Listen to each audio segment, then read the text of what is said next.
चे कुलपती doctor Deepakji Tilak sir, सभेच्या मुख्य कार्यवाहक आणि कुलगुरू डॉक्टर गीताली टिळक मोने, टिळक महाराष्ट्र ट्रस्टचे उपाध्यक्ष डॉक्टर रोहितजी टिळक सर, व्यवस्थापन विभागाच्या अधिष्ठाता आणि टिळक महाराष्ट्र विद्यालयाच्या अध्यक्षा डॉक्टर प्रणती टिळक मॅडम, आज ज्यांना न्यायमूर्ती रानडे पुरस्कार आपण प्रदान करणार आहोत त्या सन्माननीय पुरस्कारार्थी प्रव्राजिका विशुद्धानंदा, रमा माधव रानडे स्मृती समितीचे डॉक्टर अविनाश सापेकर आणि डॉक्टर दिलीप जोग, उपस्थित इतर सर्व मान्यवर आणि आपण श्रोतेगण, व्याख्यानमालेचे 149वे सत्र यावर्षी दिनांक 22 एप्रिलपासून सुरू झाले आणि आपण या व्याख्यानमालेत आरोग्य, साहित्य, संस्कृती, अर्थ, राजकारण, कला, क्रीडा आणि समाजकार्य अशा अनेक विषयांवर विविध क्षेत्रातील प्रतिष्ठित मान्यवरांना आणि तज्ज्ञांना त्यांची व्याख्याने आपण इथे ऐकत आहात. आपल्या अद्वितीय प्रतिभेने समाजाला ज्यांनी भारावून टाकले अशा अनेक थोर लोकांनी हे व्यासपीठ आपल्या विचारांनी गाजवले आहे. अगदी स्वातंत्र्यवीर सावरकर आणि सुभाषचंद्र बोस ह्यांच्यापासून ते अटल बिहारी वाजपेयी, रघुनाथ माशेलकर, डॉक्टर अरुण निगवेकर, डॉक्टर शंकरदयाळ शर्मा, सदानंद मोरे, अविनाश धर्माधिकारी, अभिनेता सुबोध भावे आणि सुहास पळशीकर अशा अनेक मान्यवरांनी वसंत व्याख्यानमालेत आपले विचार मुक्तपणे मांडले आहेत.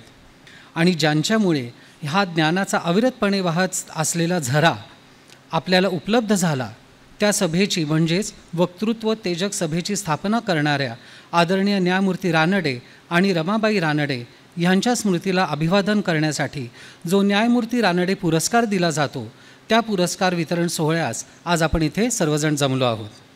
कार्यक्रम सुरू करण्यापूर्वी मी व्यासपीठावरील सर्व मान्यवरांना विनंती करतो की त्यांनी न्यायमूर्ती रानडे, लोकमान्य टिळक यांच्या पुतळ्याला पुष्पहार अर्पण करावा आणि रमाबाई रानडे यांच्या प्रतिमेला पुष्पहार अर्पण करावा.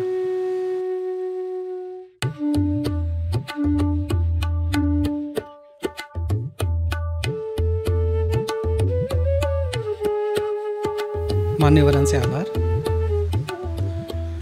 आधुनिक भारताचे जनक राजा राममोहन रॉय यांनी स्वतः रचलेल्या आणि संगीतबद्ध केलेल्या मूळ बंगाली ध्यानगीताचा मराठी अनुवाद पुणे प्रार्थना समाजाच्या विश्वस्त डॉक्टर सुषमा जोग यांच्या प्रस्तुतीने आपण कार्यक्रमाची सुरुवात करणार आहोत. मी आता डॉक्टर सुषमा जोग यांना विनंती करतो की त्यांनी या प्रार्थनेसाठी व्यासपीठावर यावे. ध्यानी धर एकला, ध्यानी धर एकला, जळी स्थळी अंतराळी, जळी स्थळी अंतराळी, जो समपणे ठाकला,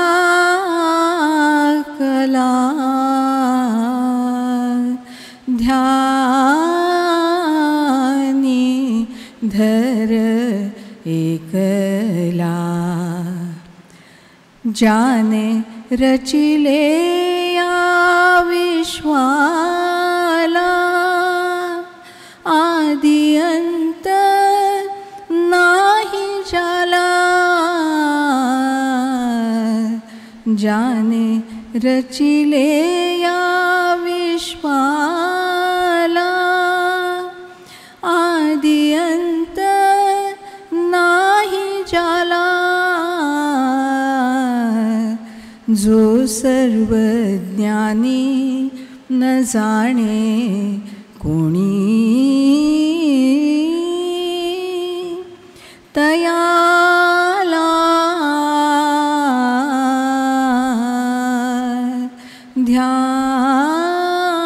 ध्यानी धर एकला, ध्यानी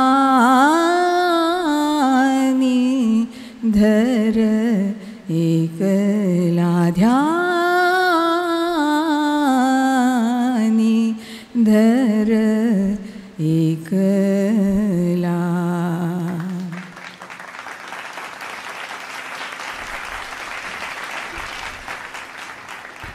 धन्यवाद सुषमाताई. अत्यंत प्रसन्न वातावरणात आपण कार्यक्रमाची ही सुरुवात करतो आहे. आता मी डॉक्टर दिलीप जोग यांना विनंती करतो की त्यांनी आजच्या कार्यक्रमाची प्रस्तावना करावी. नमस्कार. आजचा हा न्यायमूर्ती रानडे स्मृती पुरस्कार जो दिला जाणार आहे त्याची थोडीशी पार्श्वभूमी सांगतो. साधारण 2013-14 आपल्या व्यासपीठावर आत्ता जी उपस्थित आहे ते ॲडव्होकेट डॉक्टर अविनाश चाफेकर, महाराष्ट्र ग्रंथोत्तेजक सभेचे कार्यवाह आहेत. ते आमच्या काही संस्थांना अप्रोच झाले, म्हणजे त्यापैकी आम्ही म्हणजे पुणे प्रार्थना समाज एक संस्था होती. न्यायमूर्ती रानडे यांनी स्थापन केलेल्या पुष्कळ संस्था पुण्यामध्ये अजूनही कार्यरत आहेत. त्याच्यापैकी 6 संस्था त्यांच्या आवाहनाला प्रतिसाद देऊन आम्ही एकत्र आलो की न्यायमूर्ती रानडे यांनी इतकं प्रचंड कार्य केलेलं आहे महाराष्ट्रात, देशात आणि पुण्यात, आणि त्यांना हा आपले पुणेकर विसरून जायला लागलेत की काय, त्यामुळे आपण ती स्मृती त्यांची जतन केली पाहिजे या उद्देशाने त्यांनी सर्वांना आवाहन केलं आणि या 6 संस्था एकत्र आल्या. त्या 6 संस्था म्हणजे महाराष्ट्र ग्रंथोत्तेजक सभा, पुणे प्रार्थना समाज, पुणे सार्वजनिक सभा, पुणे सेवा सदन सोसायटी, वक्तृत्वोत्तेजक सभा आणि वेदशास्त्रोत्तेजक सभा या संस्था.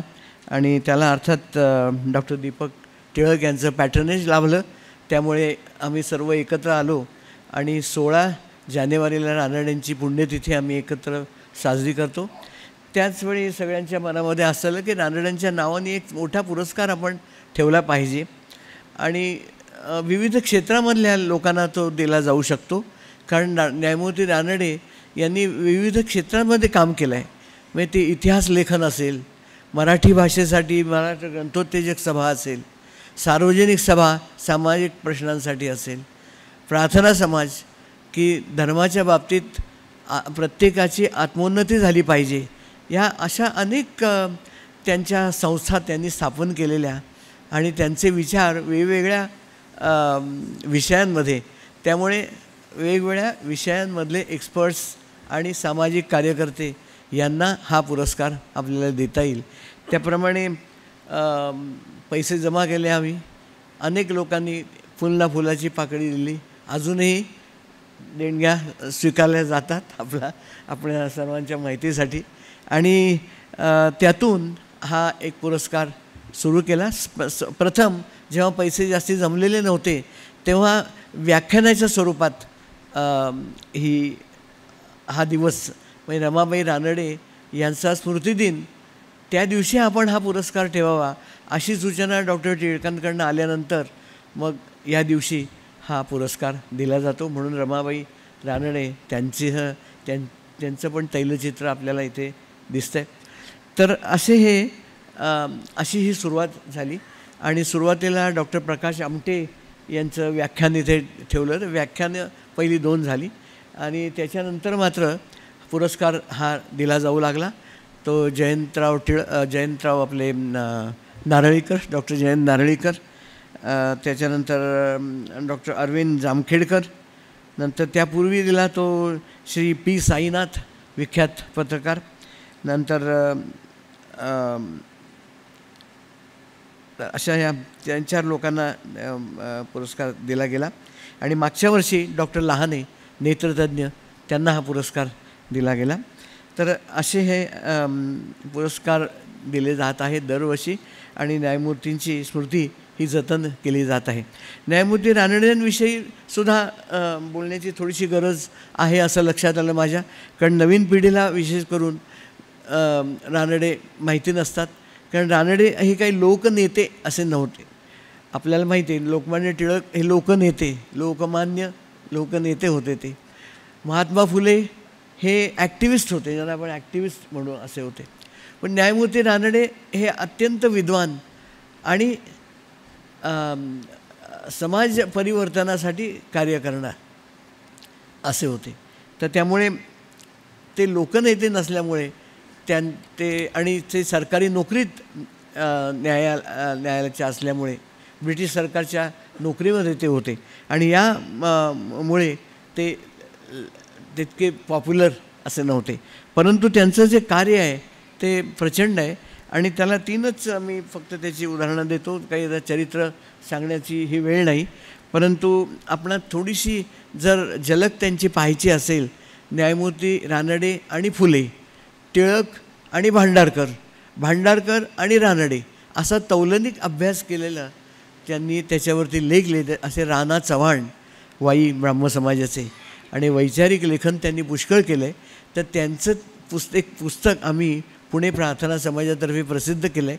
आणि ज्या हल्ली तरुणाईला थोडक्यात हवं असतं, त्यामुळे ते थोडक्यात 100-125 पानाचं पुस्तक आम्ही प्रसिद्ध केलं आहे आणि ते खाली ठेवलेलं आहे. ज्यांना हवं असेल त्यांनी, आज फक्त सवलतीच्या किमतीत 100 रुपयात फक्त ते उपलब्ध आहे, पण तरुण मुलांनी ते वाचावं असं पुस्तक आहे. तर न्यायमूर्ती रानडेंविषयी बोलायचं थोडक्यात म्हणजे 3च गोष्टी मी सांगतो. एक लोकमान्य टिळक, या लोकमान्य टिळक, महात्मा फुले, आंबेडकर, न्यायमूर्ती रानडे, खूप सगळी मोठी माणसं होती. परंतु आपण सगळ्यांनी लक्षात ठेवलं पाहिजे की ती सर्व माणसं होती आणि त्यामुळे त्यांचं कुठलं तरी वाक्य आपण धरतो. म्हणजे हल्लीची पद्धत अशी झाली की अशा मोठ्या नेत्याचं कुठलं तरी एक वाक्य धरायचं आणि मग ते पहा किती किती खालच्या दर्जाचे ते होते, असं मी बऱ्याच ठिकाणी पाहतो आणि वाचतो. परंतु मला असं वाटतं ही इतकी मोठी माणसं होती आणि ती आकाशातल्या ताऱ्यांप्रमाणे आहेत. त्यामुळे आपण फक्त त्या ताऱ्यांकडे पाहायचं असतं, त्या ताऱ्यांचा लखलखाट आपण पाहायचा असतो आणि आपण काही बोलायचं नसतं. तर हे आपण, मला वाटतं आपण सगळ्यांनी हे ठरवलं पाहिजे, कारण ही खूप मोठी माणसं होती, पण ती माणसं होती. तर न्यायमूर्ती रानडेंविषयी टिळक आणि रानडे यांच्यामधले वाद भरपूर गाजलेले आहेत. परंतु आज तुम्ही पाहताय तुमच्यासमोर की रानडेंच्या संस्था आणि त्याच्यामध्ये डॉक्टर दीपक टिळक त्याचे अध्यक्ष आहेत आणि हा सगळा कार्यक्रम त्यांच्या पॅटर्नेजखाली हा चालू आहे, न्यायमूर्ती रानडे पुरस्कार. तर डॉक्टर लोकमान्य टिळकांनी न्यायमूर्तींविषयी, ते जेव्हा गेले 16 जानेवारी 1901 रोजी त्यांचं निधन झालं. 18 जानेवारीला ते 60 वर्षाचे झाले असते. तर त्यावेळी केसरीमधल्या अग्रलेखामध्ये लोकमान्यांनी म्हटलेलं आहे की तुमची न्यायमूर्ती रानडेंची षष्ठ्यब्दी साजरी करायची, त्याच्याऐवजी त्यांच्याविषयी मृत्यूलेख लिहायची माझ्यावर वेळ आली. आणि महाराष्ट्र जेव्हा थंड गोळ्यासारखा पडलेला होता, म्हणजे आपल्याला माहिती आहे न्यायमूर्तींचा जन्म 1842मधला आणि त्यापूर्वी पेशवाई बुडालेली होती आणि सगळं वातावरण कसं झालेलं असेल आपल्याला कल्पना आहे त्याची. तर अशा वेळी जेव्हा महाराष्ट्र बर्फाच्या गोळ्यासारखा पडला होता, त्याला धुगधुगी आणण्याचं काम न्यायमूर्ती रानडेंनी केलं. ते एवढं त्यांच्या कामाचं महत्त्व लोकमान्यांनी विशद केलेलं आहे. त्याच्यानंतर डॉक्टर आंबेडकरांनी न्यायमूर्तींची जेव्हा शताब्दी झालं, जन्मशताब्दी 1942-43 या एका वर्षामध्ये, त्यावेळी डॉक्टर आंबेडकरांनी एक व्याख्यान गुंफलं होतं त्या व्याख्यानमालेमध्ये, स्मृती व्याख्यानमालेमध्ये, आणि ते होतं जिना, गांधी आणि रानडे. तर आजसुद्धा ज्यांना पाहायची इच्छा आहे त्यांनी गुगल सर्चवर करून ते व्याख्यान आज जसेच्या तसं, म्हणजे कोणीही त्याला हात लावलेला नाही आहे, कारण ते एका इंग्रज अधिकाऱ्यांनी ते टाकलेले आहे त्याच्यावरती, त्यामुळे ते कोणा फेरफार करता येत नाहीत. तर ते व्याख्यान आपण जरूर सर्वांनी वाचावं. त्यात आंबेडकरांनी जिना, गांधी आणि रानडे यांची तुलना केली आहे आणि शेवटी त्यांचा निष्कर्ष असा काढला आहे की या सगळ्यात रानड्यांनी जे कर्तृत्व होतं ते या दोघांपेक्षा मोठं आहे, असं आंबेडकरांचं निष्कर्ष आहे त्याच्यात. ते व्याख्यान आपण जरूर वाचा, हे आंबेडकरांनी त्यांच्याविषयी म्हटलं. आणि तिसरं सांगून मी थांबणार आहे. आपले जयंतराव टिळक, त्यांनी त्यांच्या व्याख्यानामध्ये असं म्हटलं होतं, काही वर्षांपूर्वी मी वाचलं होतं ते, मला वाटतं व्याख्यानमालेत, वसंत व्याख्यानमालेत झालं असावं कदाचित, की न्यायमूर्ती रानडेंनी स्थापन केलेल्या संस्था, तर त्या सगळ्या संस्था, म्हणजे त्यांनी 9 संस्थांची नावं त्यावेळी घेतली होती आणि त्या 9ही संस्था अद्यापही कार्यरत आहेत. तर असं रानडे म्हणजे रानड्यांना द्रष्टे रानडे म्हणणं, हे एका शब्दात जर सांगायचं असेल तर द्रष्टे रानडे, की पुढे काय होणार आहे, 100 वर्षांनी काय होणार आहे हे त्यांना माहीत होतं. तर एकाच गोष्टीचा उल्लेख करतो. गणेशोत्सव आपल्याला माहिती आहे की लोकमान्य टिळकांनी तो गणपती घरातून आणून सार्वजनिक केला आणि त्याचा उद्देश खूप वेगळा होता त्या काळात. आणि आज जे काय चाललं आहे, तर त्यावेळी रानडेंनी लोकमान्यांना पत्र लिहिलं होतं की हे तुम्ही आणलाय खरा हा गणपती बाहेर, पण पुढे जाऊन हा उपद्रवकारक होणार आहे. तर आज आपण पाहतो आजचा जो गणेशोत्सव आहे त्याच्यामध्ये हे आपले संगीतज्ञ जे अशोक रानडे होते त्यांनी खूप छान वाक्य त्या संदर्भात बोललेत की गणपती उत्सव आताचा जो साजरा केला जातो बऱ्याचशा प्रमाणात, त्याच्यामध्ये आपण बाहेर पाहत असतो आणि अंतर्मुख आपण कधी होतच नाही, असं त्यांची एक कॉमेंट होती. तर तसंच आहे, आपण बाहेर बघत असतो, आरास बघत असतो, देखावे पाहत असतो, डेकोरेशन पाहत असतो, पण अंतर्मुख फार थोडी लोक होतात. तर एवढंच मी बोलतो. आणि त्यामुळे हे द्रष्टे रानडे यांनी एवढं पुण्यामध्ये काम केलं. अगदी म्हणजे मर्कंटाईल बँक स्थापनेमध्ये सुद्धा होते, म्हणजे इकॉनॉमिक्स, हिस्ट्री, मराठी लिटरेचर, साहित्य, पहिलं मराठी साहित्य संमेलन रानडेंच्यामुळे भरवलं गेलं. रानडे त्याचे अध्यक्ष होते, पहिलं साहित्य संमेलन. तर असे द्रष्टे रानडे, त्यांची स्मृती आपण पुणेकरांनी तरी निश्चित जपली पाहिजे.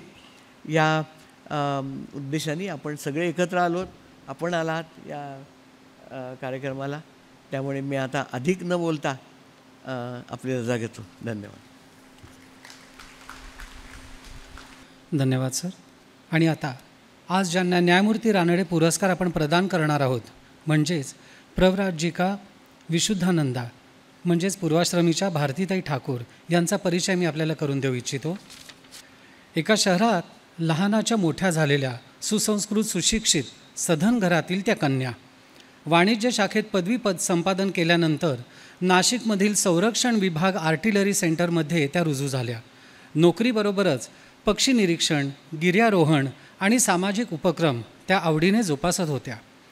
एकदा नर्मदा परिक्रमेस गेल्या असताना अवतीभवती पाहिल्यानंतर परिक्रमा करणाऱ्या लोकांची सेवा करणारे सामान्य जन, त्यांचा सेवाभाव, प्रचंड गरिबी, अक्षर ओळखही नसणारी मुले आणि सर्वांचे दारिद्र्यात आणि कोणत्याही मूलभूत सुविधांअभावी त्यांचे जगणे पाहून त्यांचे मन विषण्ण झाले. परत आल्यावर आधी नोकरीचा राजीनामा दिला आणि अक्षरशः 2 जोडी कपडे आणि अगदीच आवश्यक असलेल्या गोष्टी बॅगेत टाकून मध्य प्रदेशमधील लेपामध्ये येऊन पोहोचल्या आणि इथे जन्म झाला नर्मदालयाचा. पूर्वाश्रमीची भारती ठाकूर यांनी संन्यास स्वीकारल्यानंतर प्रव्राजिका विशुद्धानंदा म्हणून सेवाभावाने आपले नवीन आयुष्याचे पर्व सुरू केले. आज मंडलेश्वर क्षेत्रातील वंचित गटातील मुलांच्या शिक्षणासाठी आणि त्यांच्या भल्यासाठी उभे असलेले नर्मदालय 200हून अधिक मुलांच्या आयुष्याला नवसंजीवनी देत आहेत. संपूर्ण समाजासाठी, या देशासाठी आदर्श असलेल्या प्रव्राजिका विशुद्धानंदाताई यांचा जीवन प्रवास त्यांच्या शब्दातून ऐकण्यासाठी आपण सर्वजण उत्सुक आहातच.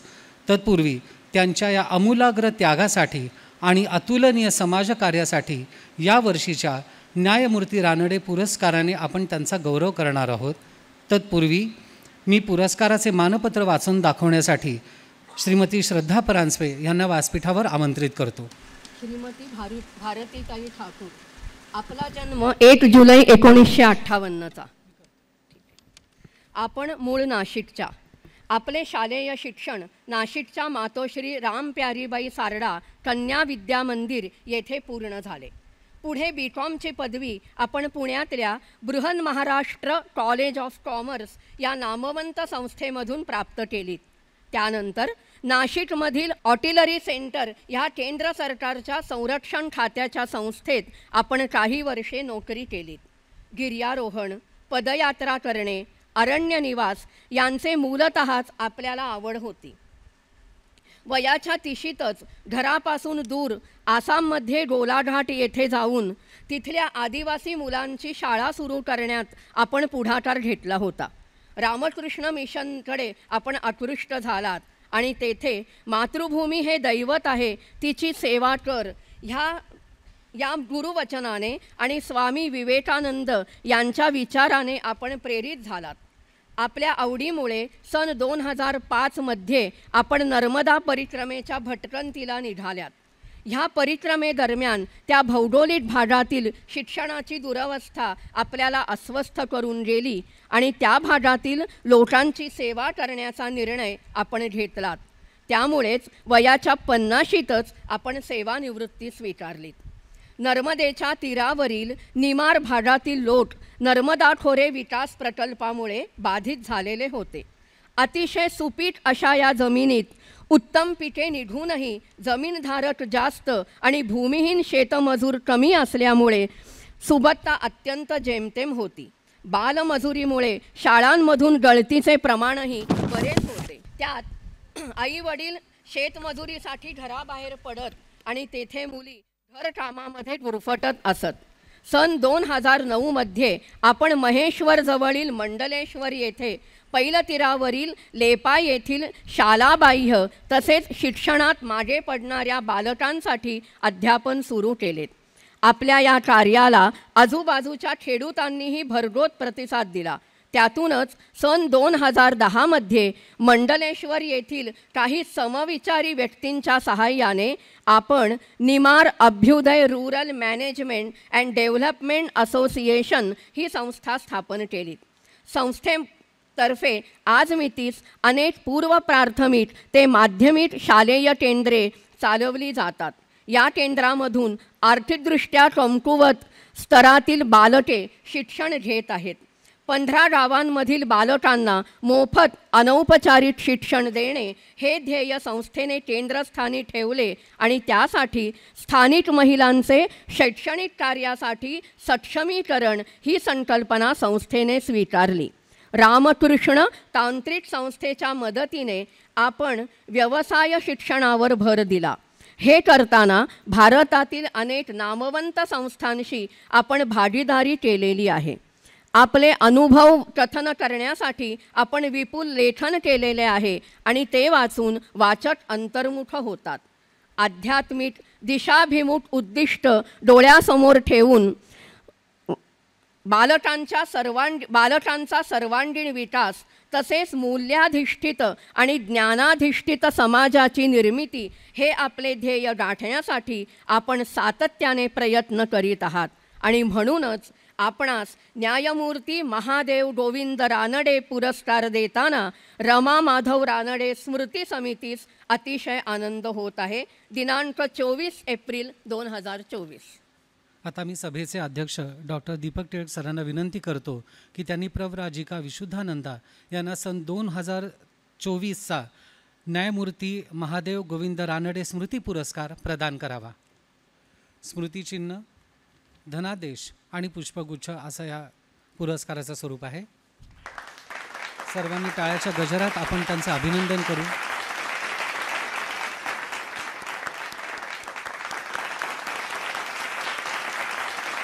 आता कोणतीही औपचारिकता न बाळगता मी आता प्रव्राजिका विशुद्धानंदा यांना विनंती करतो की त्यांनी नर्मदालयाची वाटचाल या व्याख्यानाद्वारे आपले मनोगतही व्यक्त करावे आणि आमच्याबरोबर त्यांचे आमूलाग्र असे अनुभवही वाटावेत.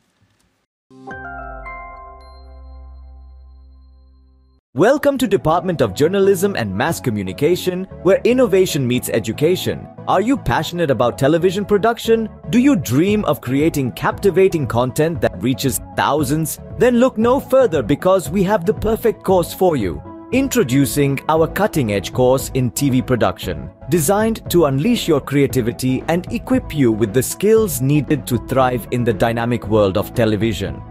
One of the highlights for me has been the creative freedom we are given. Whether it's directing a scene, writing a script, or editing footage, we are encouraged to explore our creativity and push boundaries. Immerse yourself in our state-of-the-art facilities, including fully equipped studios and editing suites. I can't emphasize enough how supportive the faculty members are. They ensure that we understand every aspect of TV production, from pre-production to post-production. Whether you aspire to be a director, producer, editor, or cinematographer, we help you turn your passion for television into a rewarding profession. Enroll now and unlock your potential in TV production at TMV's Department of Journalism and Mass Communication.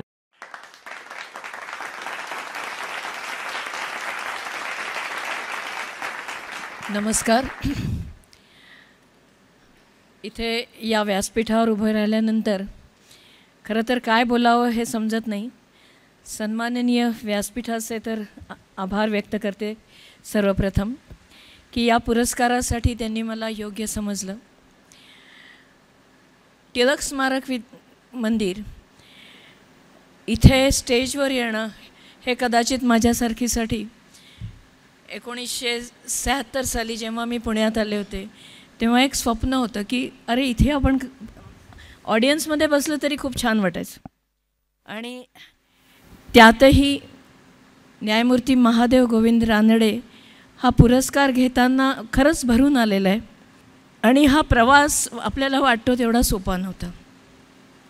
सर्वप्रथम मी सगळ्यांचेच आभार मानते की इतक्या लांब सर्वजण या कार्यक्रमासाठी आलात. टिळक परिवाराचेही आभार मानते आणि मुख्य म्हणजे या पुरस्कार समितीचे आभार मानते की ज्यांनी याच्यासाठी मला योग्य समजलं. आता माझ्या मानपत्राचं वाचन करत असताना ताईंनी सांगितलं नर्मदा परिक्रमा 2005 साली केली आणि ती करत असताना एक गोष्ट जाणवली की शिक्षणापासून ही मुलं कोसो दूर आहेत. शाळा आहेत, शाळेत वह्या पुस्तकं मिळत आहेत, मध्यान्ह भोजन मिळतं आहे. अभाव फक्त एकाच गोष्टीचा आहे की सगळ्या गोष्टी मिळत आहेत, पुस्तकं देत आहेत, मोफत पुस्तकं आहेत, वह्या आहेत, शाळेचा युनिफॉर्म सरकार देत आहे, मध्यान्ह भोजन देत आहे, पण या शाळांमध्ये शिक्षण मिळत नाही. शिक्षणाचा अभाव आहे आणि मुलं शाळेत जात नाहीत कारण शेती करण्यासाठी त्यांना शेतामध्ये सुद्धा काम करायला लागते.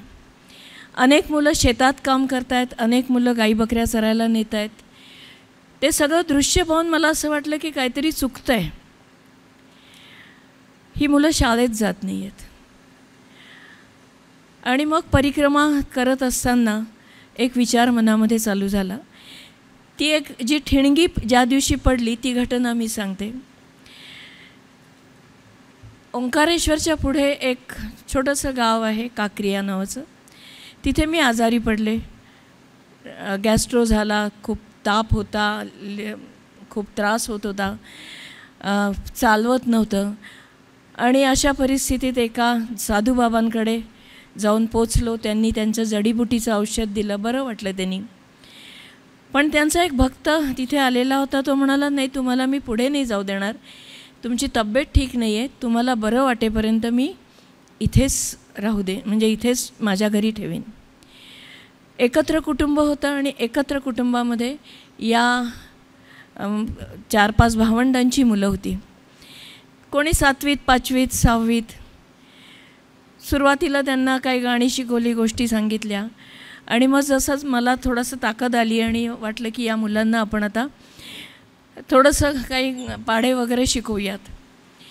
तर पाठ न करता पाढे कसे लिहायचे हे मी तुम्हाला शिकवते, तुमचे वह्या आणि पेन्सिली घेऊन या.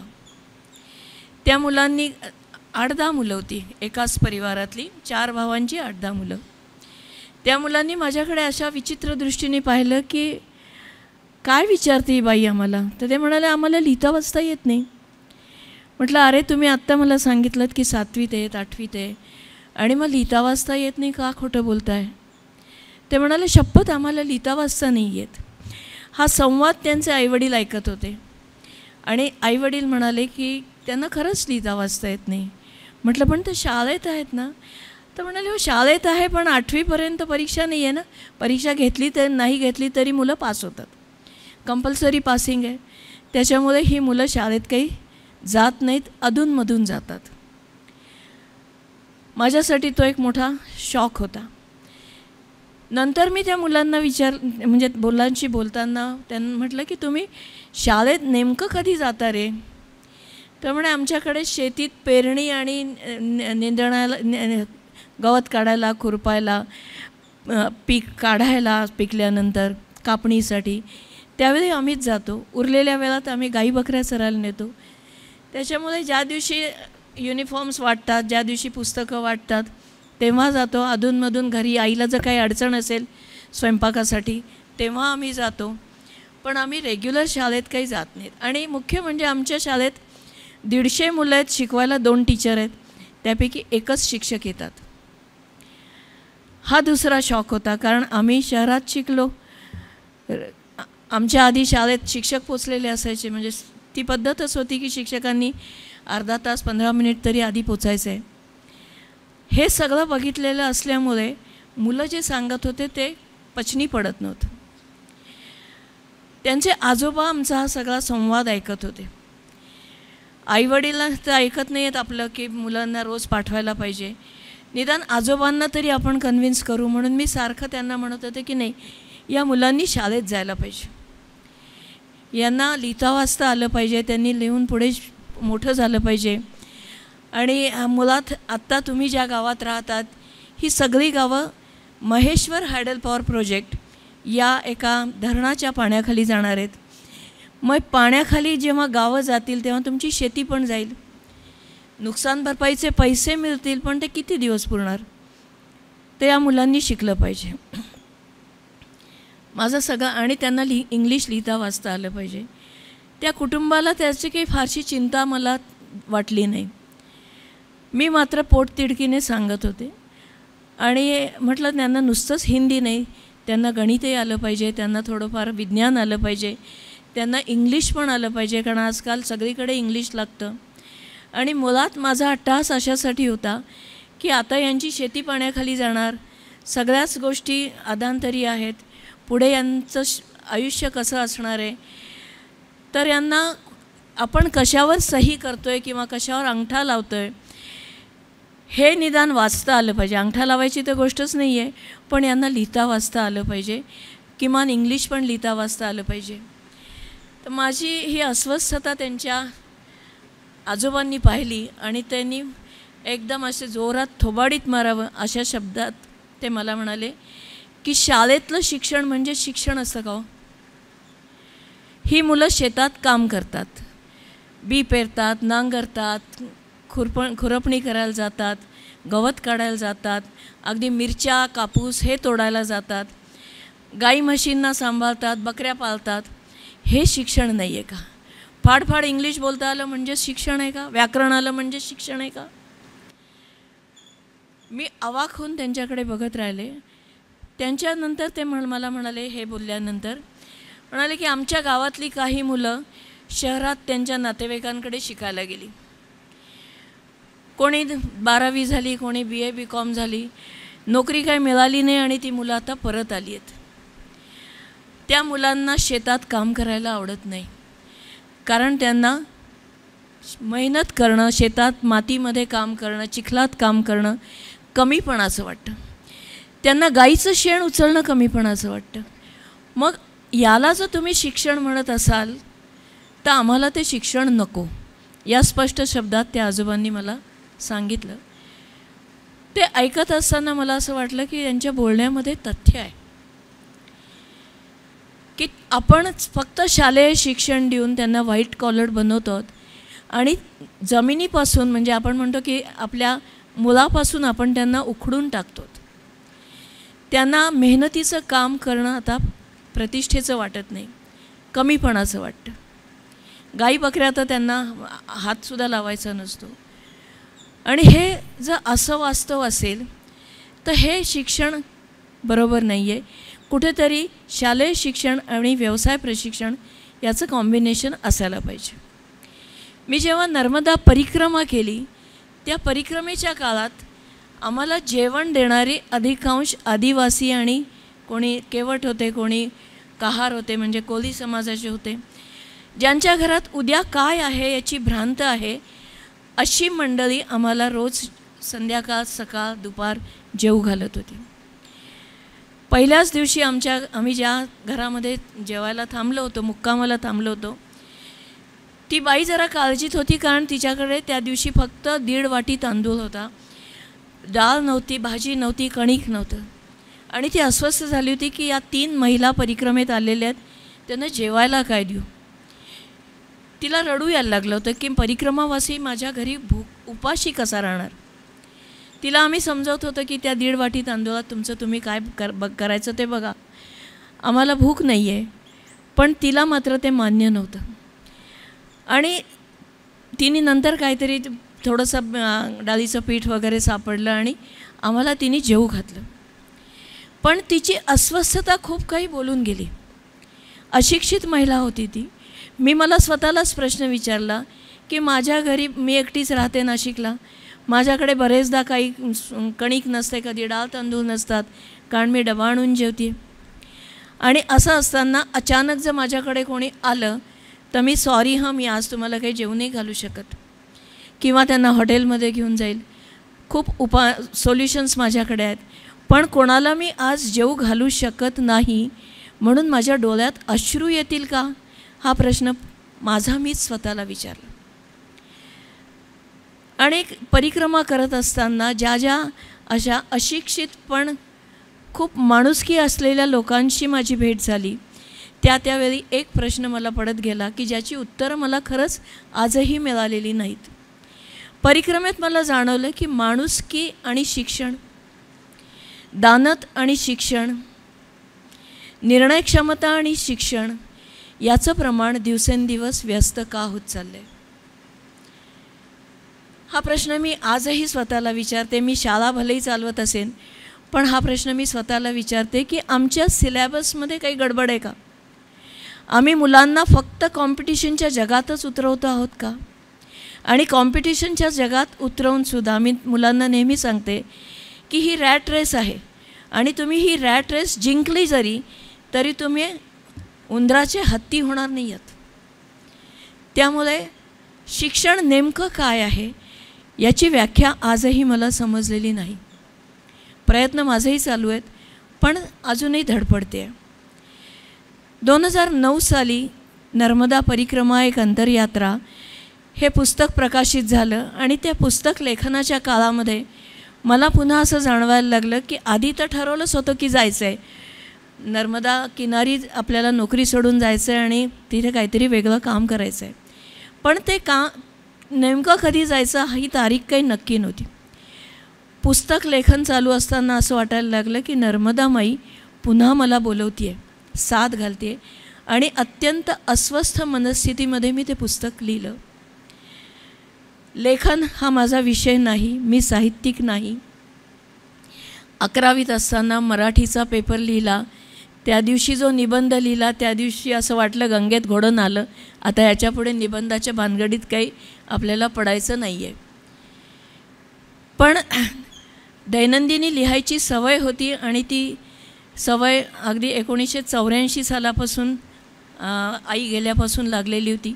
कारण घरात एकटीच होते, कुठेतरी स्वतःला व्यक्त व्हायचं जेव्हा वाटायचं त्यावेळी मी दैनंदिनी लिहायचे, आणि ती सवय मला उपयोगी पडली.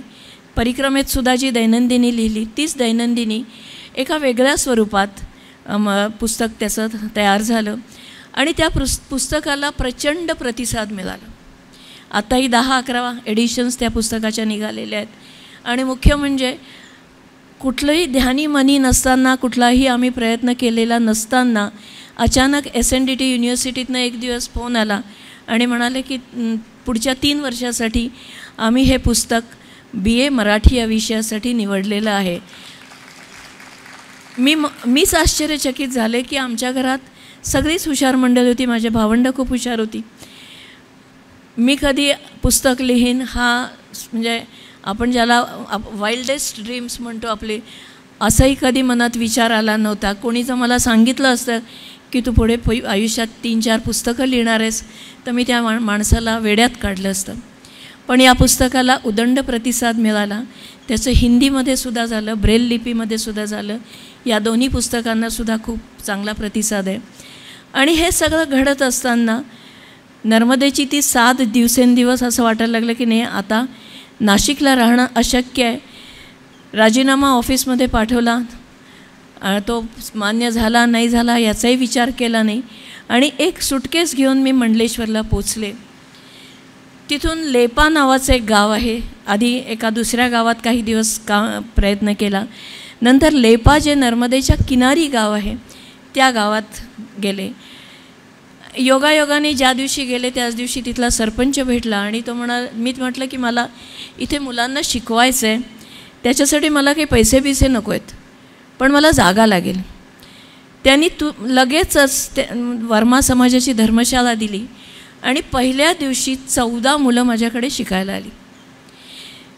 पूर्ण गावाचा सर्वे मी आधी केला, घरोघर गेले, तुम्हाला कुठला विषय आवडतो, कुठला आवडत नाही, कुठला कठीण वाटतो. त्याला तिन्ही प्रश्नांना उत्तर एकच होतं की आम्हाला कुठलाच विषय कठीण नाही वाटत, कुठलाच आवडत नाही आणि कुठलाही कठीणही नाही वाटत, कारण शाळेत जातच नाही आहे आणि पास होत आहेत न जाता शाळेत. 8वीपर्यंत तर पास होणारच आहोत. मग अशा परिस्थितीमध्ये त्या मुलांना मी एक वचन दिलं की तुम्हाला मारणार नाही, तुम्हाला होमवर्क देणार नाही, तुम्हाला तुमची परीक्षा घेणार नाही, पण तुम्ही माझ्याकडे शिकायला याल का? ती मुलं म्हणाली येऊ. कदाचित काय शिकवते गंमत बघायला म्हणून पहिल्या दिवशी 14 मुलं आली, पण त्या 14 मुलांना ते छान वाटलं असावं आणि रोज संख्या वाढत होती. रोज संख्या वाढत गेली, पण मला जाणवलं की काही मुलं रोज म्हणजे अधूनमधून गायब असतात. मग ही गायब असणारी मुलं कोण आहेत त्याच्यासाठी मी 1.5 महिन्यांनी रजिस्टर लिहिलं नावाचं, म्हणजे एक आपण अटेंडन्स रजिस्टर म्हणतो तसं. आणि ती नावं मी बघितली तर त्या दिवशी 132 मुलं शाळेमध्ये आलेली होती. 1.5 महिन्यात 132 मुलं झाली. मग एक स्वतःलाच प्रश्न विचारला की हीच मुलं सरकारी शाळेत का जात नाही आहेत, आपल्याकडे येत आहेत, सरकारी शाळेत का जात नाही आहेत?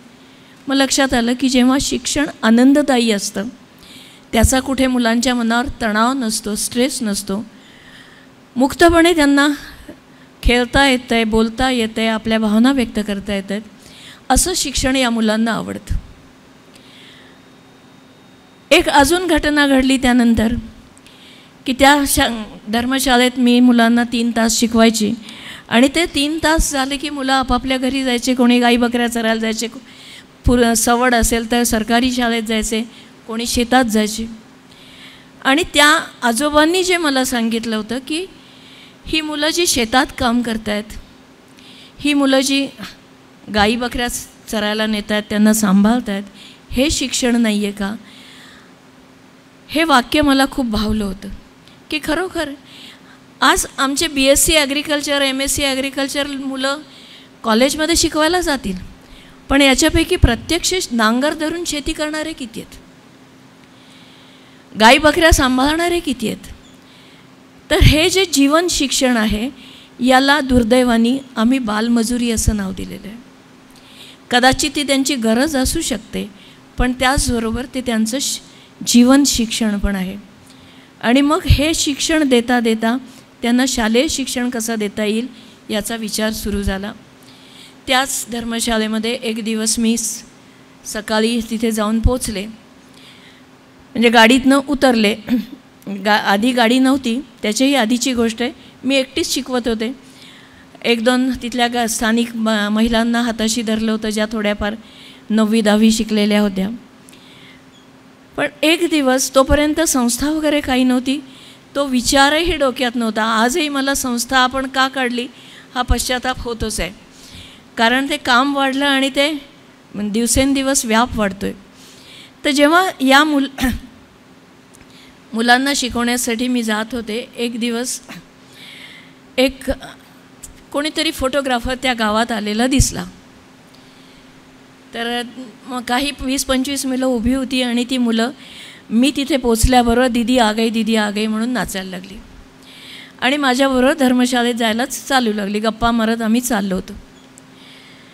त्या फोटोग्राफरनी मोठा कॅमेरा होता त्याच्याकडे, कदाचित शूटिंग करायचा जो व्हिडिओ कॅमेरा असतो तसा मोठा कॅमेरा होता. त्यांनी तिथल्या लोकांना विचारलं की बाई कोण आहे आणि हिच्या मागे ही मुलं का गेली? कारण त्या मुलांनी युनिफॉर्म घातलेला नव्हता, पायात चप्पल नव्हती, कोणी नुसतंच बनियांवर होते आणि वह्या पुस्तकं नाहीत. मग हिच्या मागे एवढी मुलं का गेली? तो माणूस म्हणाला की काय शिकवते, काहीतरी शिकवते, नक्की काय शिकवते तुम्ही जाऊन बघा ना म्हणे.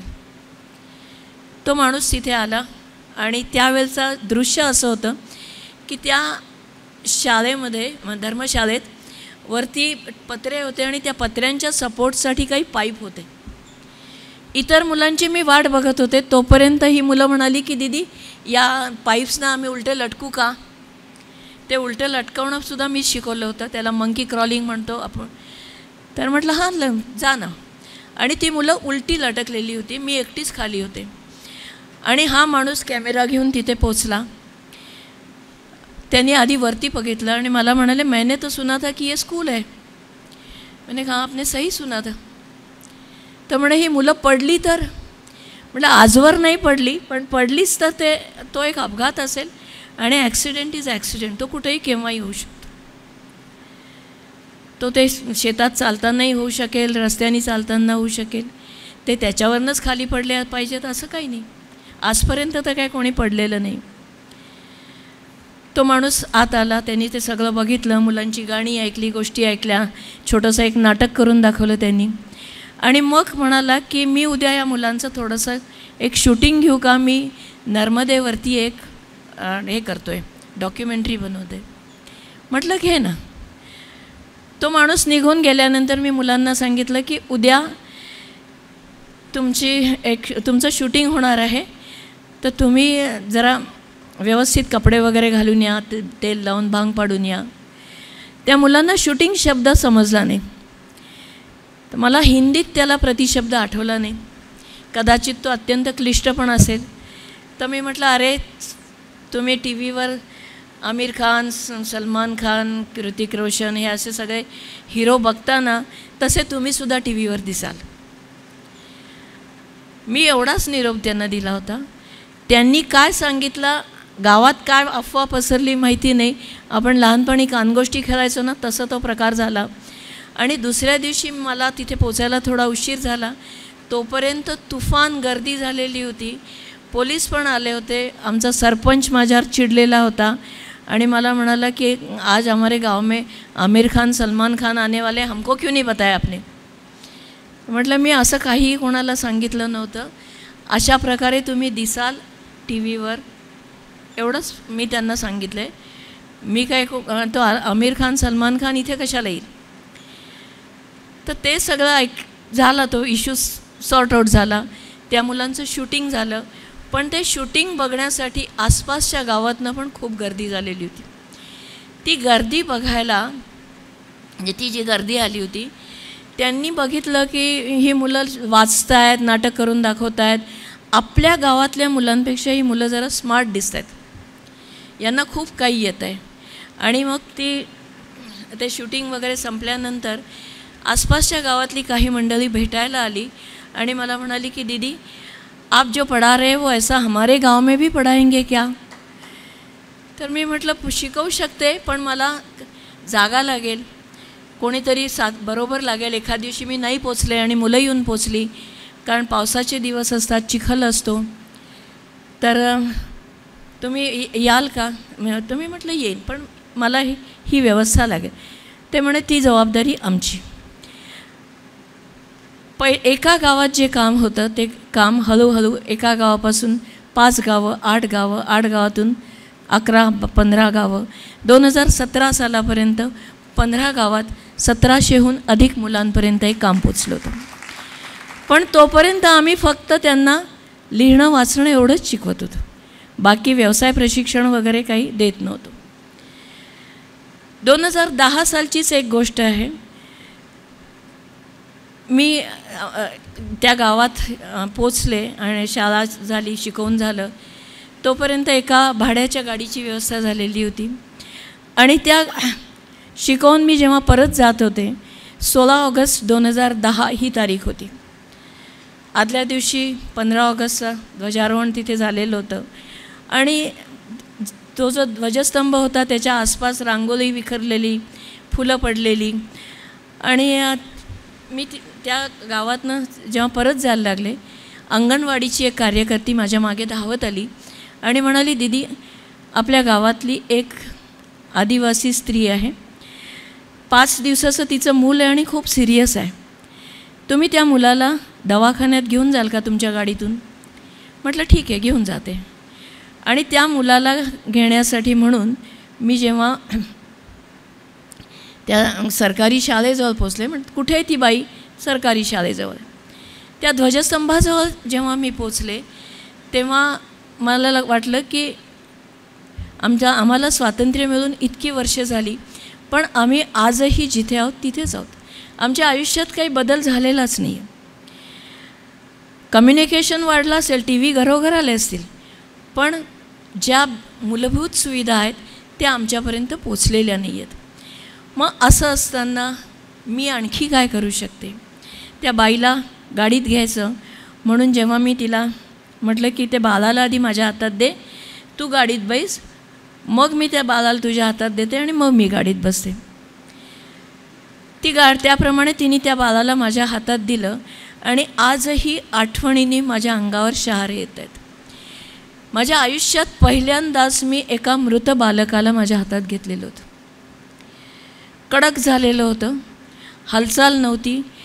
जनरली एक छोटं बाळ जेव्हा एका हातातून दुसऱ्या हातात जातं तेव्हा थोडीफार का होईना हालचाल होते, पण ती हालचाल नव्हती. गाडीत बसल्यावर मी त्या बाईला म्हटलं की तुझा नवरा का नाही आला? ते म्हणाली आजकाल पावसाचे दिवस आहेत ना, मजुरी रोज मिळत नाही आणि माझी डिलिव्हरी जरा लवकर झाली 1-2 महिने आधी, सासू पण पोचलेली नाही आहे आणि मग पैसे कसे मिळणार ना, म्हणून तो काही आला नाही. आणि तुमची गाडी होती ना, तुम्ही आहात ना. त्यावेळी मैं हूं ना हा जो एहसास असतो तो खूप आतून झालेला होता की काहीतरी कारण आहे की आपण नाशिकसारखं गाव सोडून अत्यंत अपरिचित अशा गावामध्ये येऊन पोचलेलो होतो. दवाखान्यात नेल्यानंतर डॉक्टर म्हणाले सकाळी 4-5च्या सुमारास ते बाळ गेलेलं आहे, त्याला कावीळ झालेली आहे आणि आता काही उपयोग नाही. तेव्हा असं वाटलं की फक्त शिक्षणाची सोय देऊन उपयोगी आहे का? आपल्याला मेडिकल फॅसिलिटीज पण या मुलांना द्यायला पाहिजेत, या समाजाला द्यायला पाहिजेत. पण मग ते कसं करणार?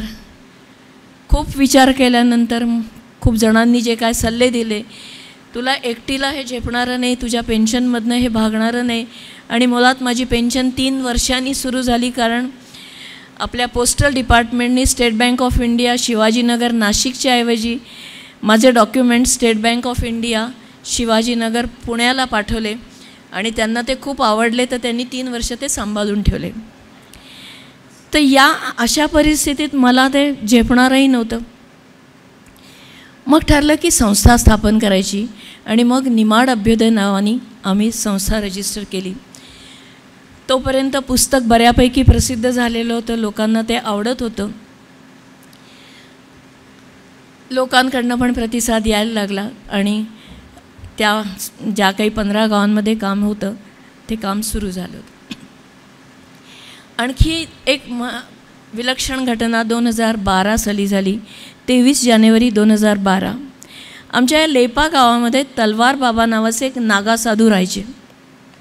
कमरेला तलवार, डोळ्यात सुरमा, जटाधारी, जटा सोडल्या तर त्या पोटरीच्याही खाली जातील इतक्या लांब, अंगाला राख फासलेली, कमरेला फक्त टॉवेल गुंडाळलेला आणि तापट स्वभाव असे गावात प्रसिद्ध होते. मी कधी त्यांच्या वाटेला गेले नव्हते. एक दिवस त्यांचा निरोप आला 23 जानेवारीला. लेपा गावातल्या आमच्या शिक्षिकेला त्यांनी सांगितलं की जा तेरी दीदी को बुला. आणि मी दुसऱ्या गावामध्ये शिकवत होते. तर मी विचारलं काय काम आहे विचारून घे, तुला जमत असेल तर कर, नाही तर मी दुपारी भेटेन, मी आता अंमलात गावात शिकवते. ती म्हणाली नाही नाही दीदी ते काय ऐकत नाही, मला भीती वाटते, तुम्ही ताबडतोब या. दिग्विजय बरोबर होता आमचा प्रोजेक्ट कोऑर्डिनेटर. आणखी 1-2 आमचे कार्यकर्ते होते. आम्ही त्या गावात पुन्हा अंमलात राहून लेपाला येऊन पोचलो. आणि लेपाला पोचल्यानंतर त्या बाबांकडे मी गेले आणि या साधू संन्यासी लोकांची एक वेगळी भाषा असते. बाबा क्यों बुलाया असं नसतं म्हणायचं, हात जोडायचे असतात आणि म्हणायचं की बाबा क्या आदेश आहे. त्याप्रमाणे त्यांच्या भाषेत मी नमस्कार केला, क्या आदेश आहे विचारलं. ते काही बोलले नाही. त्यांनी त्यांच्या पिशवीतनं काही डॉक्युमेंट्स काढले आणि ते माझ्या हातात दिले. ते मी उघडून पाहिले तर ते त्यांच्या पुनर्वास, त्यांचा जो त्या धरणामुळे जो पुनर्वास झालेला आहे त्या गावात, म्हणजे सध्या जिथे मी राहते त्या ठिकाणाचे डॉक्युमेंट्स होते, जे सरकारने त्यांना पुनर्वसनासाठी म्हणून दिले होते. त्यांच्या प्लॉटचे कागदपत्र होते आणि 60 बाय 90 स्क्वेअर फुटाचा तो, म्हणजे 5400 स्क्वेअर फुटाचा प्लॉट, त्याचे ते कागदपत्र होते. तर मला खरं ना हे कागदपत्र मला का देत आहेत? मला वाटलं मी मंडलेश्वरला राहते, कदाचित त्यांना याच्या फोटोकॉपी करून पाहिजे असतील. म्हटलं बाबा इसका क्या करना, इसका फोटोकॉपी निकालनी है क्या? ते म्हणे नाही. मग मला वाटलं की त्यांना वाचता येत नसावं. म्हटलं इसको पढके सुनाऊ क्या? माझ्याकडे असं बघितलं, हसले आणि म्हणे मैं अंग्रेजी बोल भी सकता हूँ. म्हटलं इसका करना क्या फिर? मैं बेटा 3 साल से मैं तुम्हारी मेहनत देख रहा हूँ और सबसे बड़ी बात इस गांव के बच्चों में परिवर्तन देख रहा हूँ, और इसलिए मैंने सोचा कि ये जो आश्रम मैंने बनाया है, मैं रहने के लिए तो गया नहीं वहाँ पे, लेकिन ये आश्रम और प्लॉट आज से मैं तेरे बच्चों के लिए दान दे रहा हूँ. आज त्या दिवसापर्यंत मी कधीही त्यांच्याशी बोललेले नव्हते. आपण लहानपणापासून आपल्या आईवडिलांच्या तोंडून ऐकत आलो ना की आपण काही चूक केली तर आई म्हणायची की तुला असं वाटतं की कोणी पाहिलं नाही, पण तो बघतोय ना वरतून. तर तसं हे जे काम आहे, हे काम बघणारे पण डोळे अनेक असतात. तर हात थरथरत होते, हो म्हणायचं नाही म्हणायचं, एक तर नागा साधू आहे, काय भरोसा. पण तरी ते कागद हातात घेतले. मला वाटलं की 2-4 दिवसांनी त्यांचा मूड बदलेल आणि मग ते परत म्हणतील की मेरे कागज वापस दे दो. पण उलट त्यांचे रोज़ मला निरोप यायचे की इसका डॉक्यूमेंटेशन करना है, अपने को कोर्ट में जाना है, इसके रजिस्ट्री करनी है, इसका दानपत्र बनाना है, तो कब चले. मी 1 महिना पूर्ण त्याची चौकशी केली की खरंच यांचं इंटेन्शन काय आहे. धरण विभागाचं जे ऑफिस होतं त्यांना विचारलं तर ते म्हणाले की चांगल्या कामासाठी देत असतील तर घ्या. त्यांनी ते आम्हाला एनकरेज केलं की तुम्ही घ्या ते. आणि शेवटी 1 महिन्यानी त्याचं डॉक्युमेंटेशन झालं संस्थेच्या नावाने. आणि डॉक्युमेंटेशनच्या वेळी मी त्यांना म्हटलं की बाबा मैं आज हूँ कल नहीं, मेरे नाम पे मुझे ये नहीं चाहिए, ये संस्था के नाम से चाहिए. तर आधी ते मला जेव्हा नाव विचारलं मला तिथे त्या रजिस्ट्री ऑफिसमध्ये, तर मी म्हटलं माझ्या नावाने नको आहे. आणि त्यावेळी मी ते बाबांनाही म्हणाले की बाबा जिसका नाम मालूम नहीं है, जिसका पता मालूम नहीं है, इसको ऐसे अनजान व्यक्ति को आप इतनी बड़ी प्रॉपर्टी दान में दे रहे. 5400 स्क्वेअर फुटाचा प्लॉट सोपी गोष्ट नाही आहे आणि त्याच्यावर 2500 स्क्वेअर फुटाचं बांधकाम झालेलं होतं. ते म्हणे मेरा विश्वास आहे. आणि संस्थेच्या नावाने ते कागदपत्र तयार झाले. मला वाटलं की आता इतक्या लांब रोज मंडलेश्वर लेपा येणं जाणं करण्यापेक्षा मीच तिथे जाते. आणि मीच तिथे जाते म्हटल्या जाऊन राहते. तोपर्यंत दिग्विजय जो आमचा प्रोजेक्ट कोऑर्डिनेटर, दिग्विजय थोडं खडे हो जाओ, आमचे पूर्ण व्यवस्थापन आणि बांधकाम PR हे सगळं काम तो सांभाळतो. तर म्हटलं मी तिथे राहायला जाते, माझा वेळ वाचेल. आणि रोजचा 20-25 किलोमीटरचा प्रवास करून मी थकते. 20-25 किलोमीटर जाणं परत येणं, 50 किलोमीटर अत्यंत वाईट रस्त्याचा प्रवास आहे. तर मी तिथेच राहायला जाते. माझ्या आसपास एकही घर नव्हतं. आणि पहिल्या दिवशी जेव्हा मी तिथे गेले, दरवाजा एक खोली अशी उघडीच होती, पण अर्धवट दरवाजा लागलेला होता. तो दरवाजा उघडून जेव्हा मी आत गेले तेव्हा आतमध्ये 2 घोरपडी मजेत खेळत होत्या. म्हटलं मला निसर्ग आवडतो ना, घे भरभरून घे, असा एक देवाचाही संकेत असावा. साप आजही 8-8 फुटी साप आहेत. आजही अनेक प्राणी तिथे आहेत. कुत्र्यांपेक्षा कोल्ह्यांची संख्या जास्ती आहे. सापांची विंचवांची संख्या जास्ती आहे. आणि हे असं सगळं तिथे होतं तरीसुद्धा जाण्याचा निर्णय घेतला. आणि माझ्याबरोबर 6वीमध्ये शिकणारी 3 मुलं तिथे राहायला तयार झाली. त्याच्यातला एक इथे आहे. शंकर आहे का? शंकर काय? 6वीत असताना हा मुलगा माझ्याबरोबर राहायला आला आणि आता MSc हॉर्टिकल्चर आणि सीड टेक्नॉलॉजी करतो आहे. या मुलांनी आमचं जे व्यवसाय प्रशिक्षण केंद्र आहे त्याची बरीचशी जबाबदारी स्वीकारलेली आहे आणि त्यांचा तो आता मार्गदर्शक म्हणून काम करतो. या मुलाचं आणखी एक वैशिष्ट्य असं आहे की हा 11वीत असताना यांनी स्वतःच्या डोक्याने काही कुणाचं आणखी बघून एक सोलर ड्रायर तयार केला होता. आणि योगायोग असा की NCERT आणि मध्य प्रदेश एज्युकेशन बोर्ड दोघांनी मिळून एकत्र एक सायन्स प्रोजेक्ट्सची कॉम्पिटिशन घेतली होती. त्याच्यात त्याला स्टेट लेवलचं पहिलं अवॉर्ड मिळालं. आणि मग त्याला तर जरा एक छंद लागला की आणखी कोण सोलर ड्रायर बनवतं आहे, आणखी कोण काय काम करते या क्षेत्रात. हे नेटवर सर्च करता करता त्याच्या लक्षात आलं की भाभा ॲटॉमिक रिसर्च सेंटरसुद्धा अशा प्रकारचे सोलर ड्रायर्स बनवतात. तर ते आपल्याला बघता येईल का अशी चौकशी करण्यासाठी त्यांनी आणि राघव नावाच्या एका मुलांनी त्यांना ईमेल पाठवली.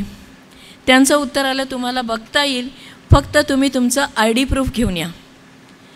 त्याप्रमाणे ही दोघंही मुलं गेली. राघव मुंबईत राहिलेला होता, त्याने मुंबईची माहिती होती. हे दोघं तिथे गेले ID प्रूफ घेऊन आणि गेटवर या मुलाला अडवलं की तू 17च वर्षाचा आहे, तुला BARCच्या गेटच्या आतमध्ये जाता येणार नाही. 27 वर्षाच्या राघवला, ज्याचा याच्याशी काही संबंध नव्हता, त्याला जाता येईल.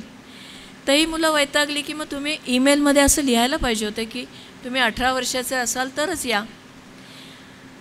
त्यांनी त्यांच्या डायरेक्टरला, ज्यांचा ईमेलमध्ये लँडलाईन नंबर होता, त्यांना फोन लावला आणि थोडंसं उद्वेगाने म्हणाला की फिर हमको बुलाया क्यों, हम लोग मध्य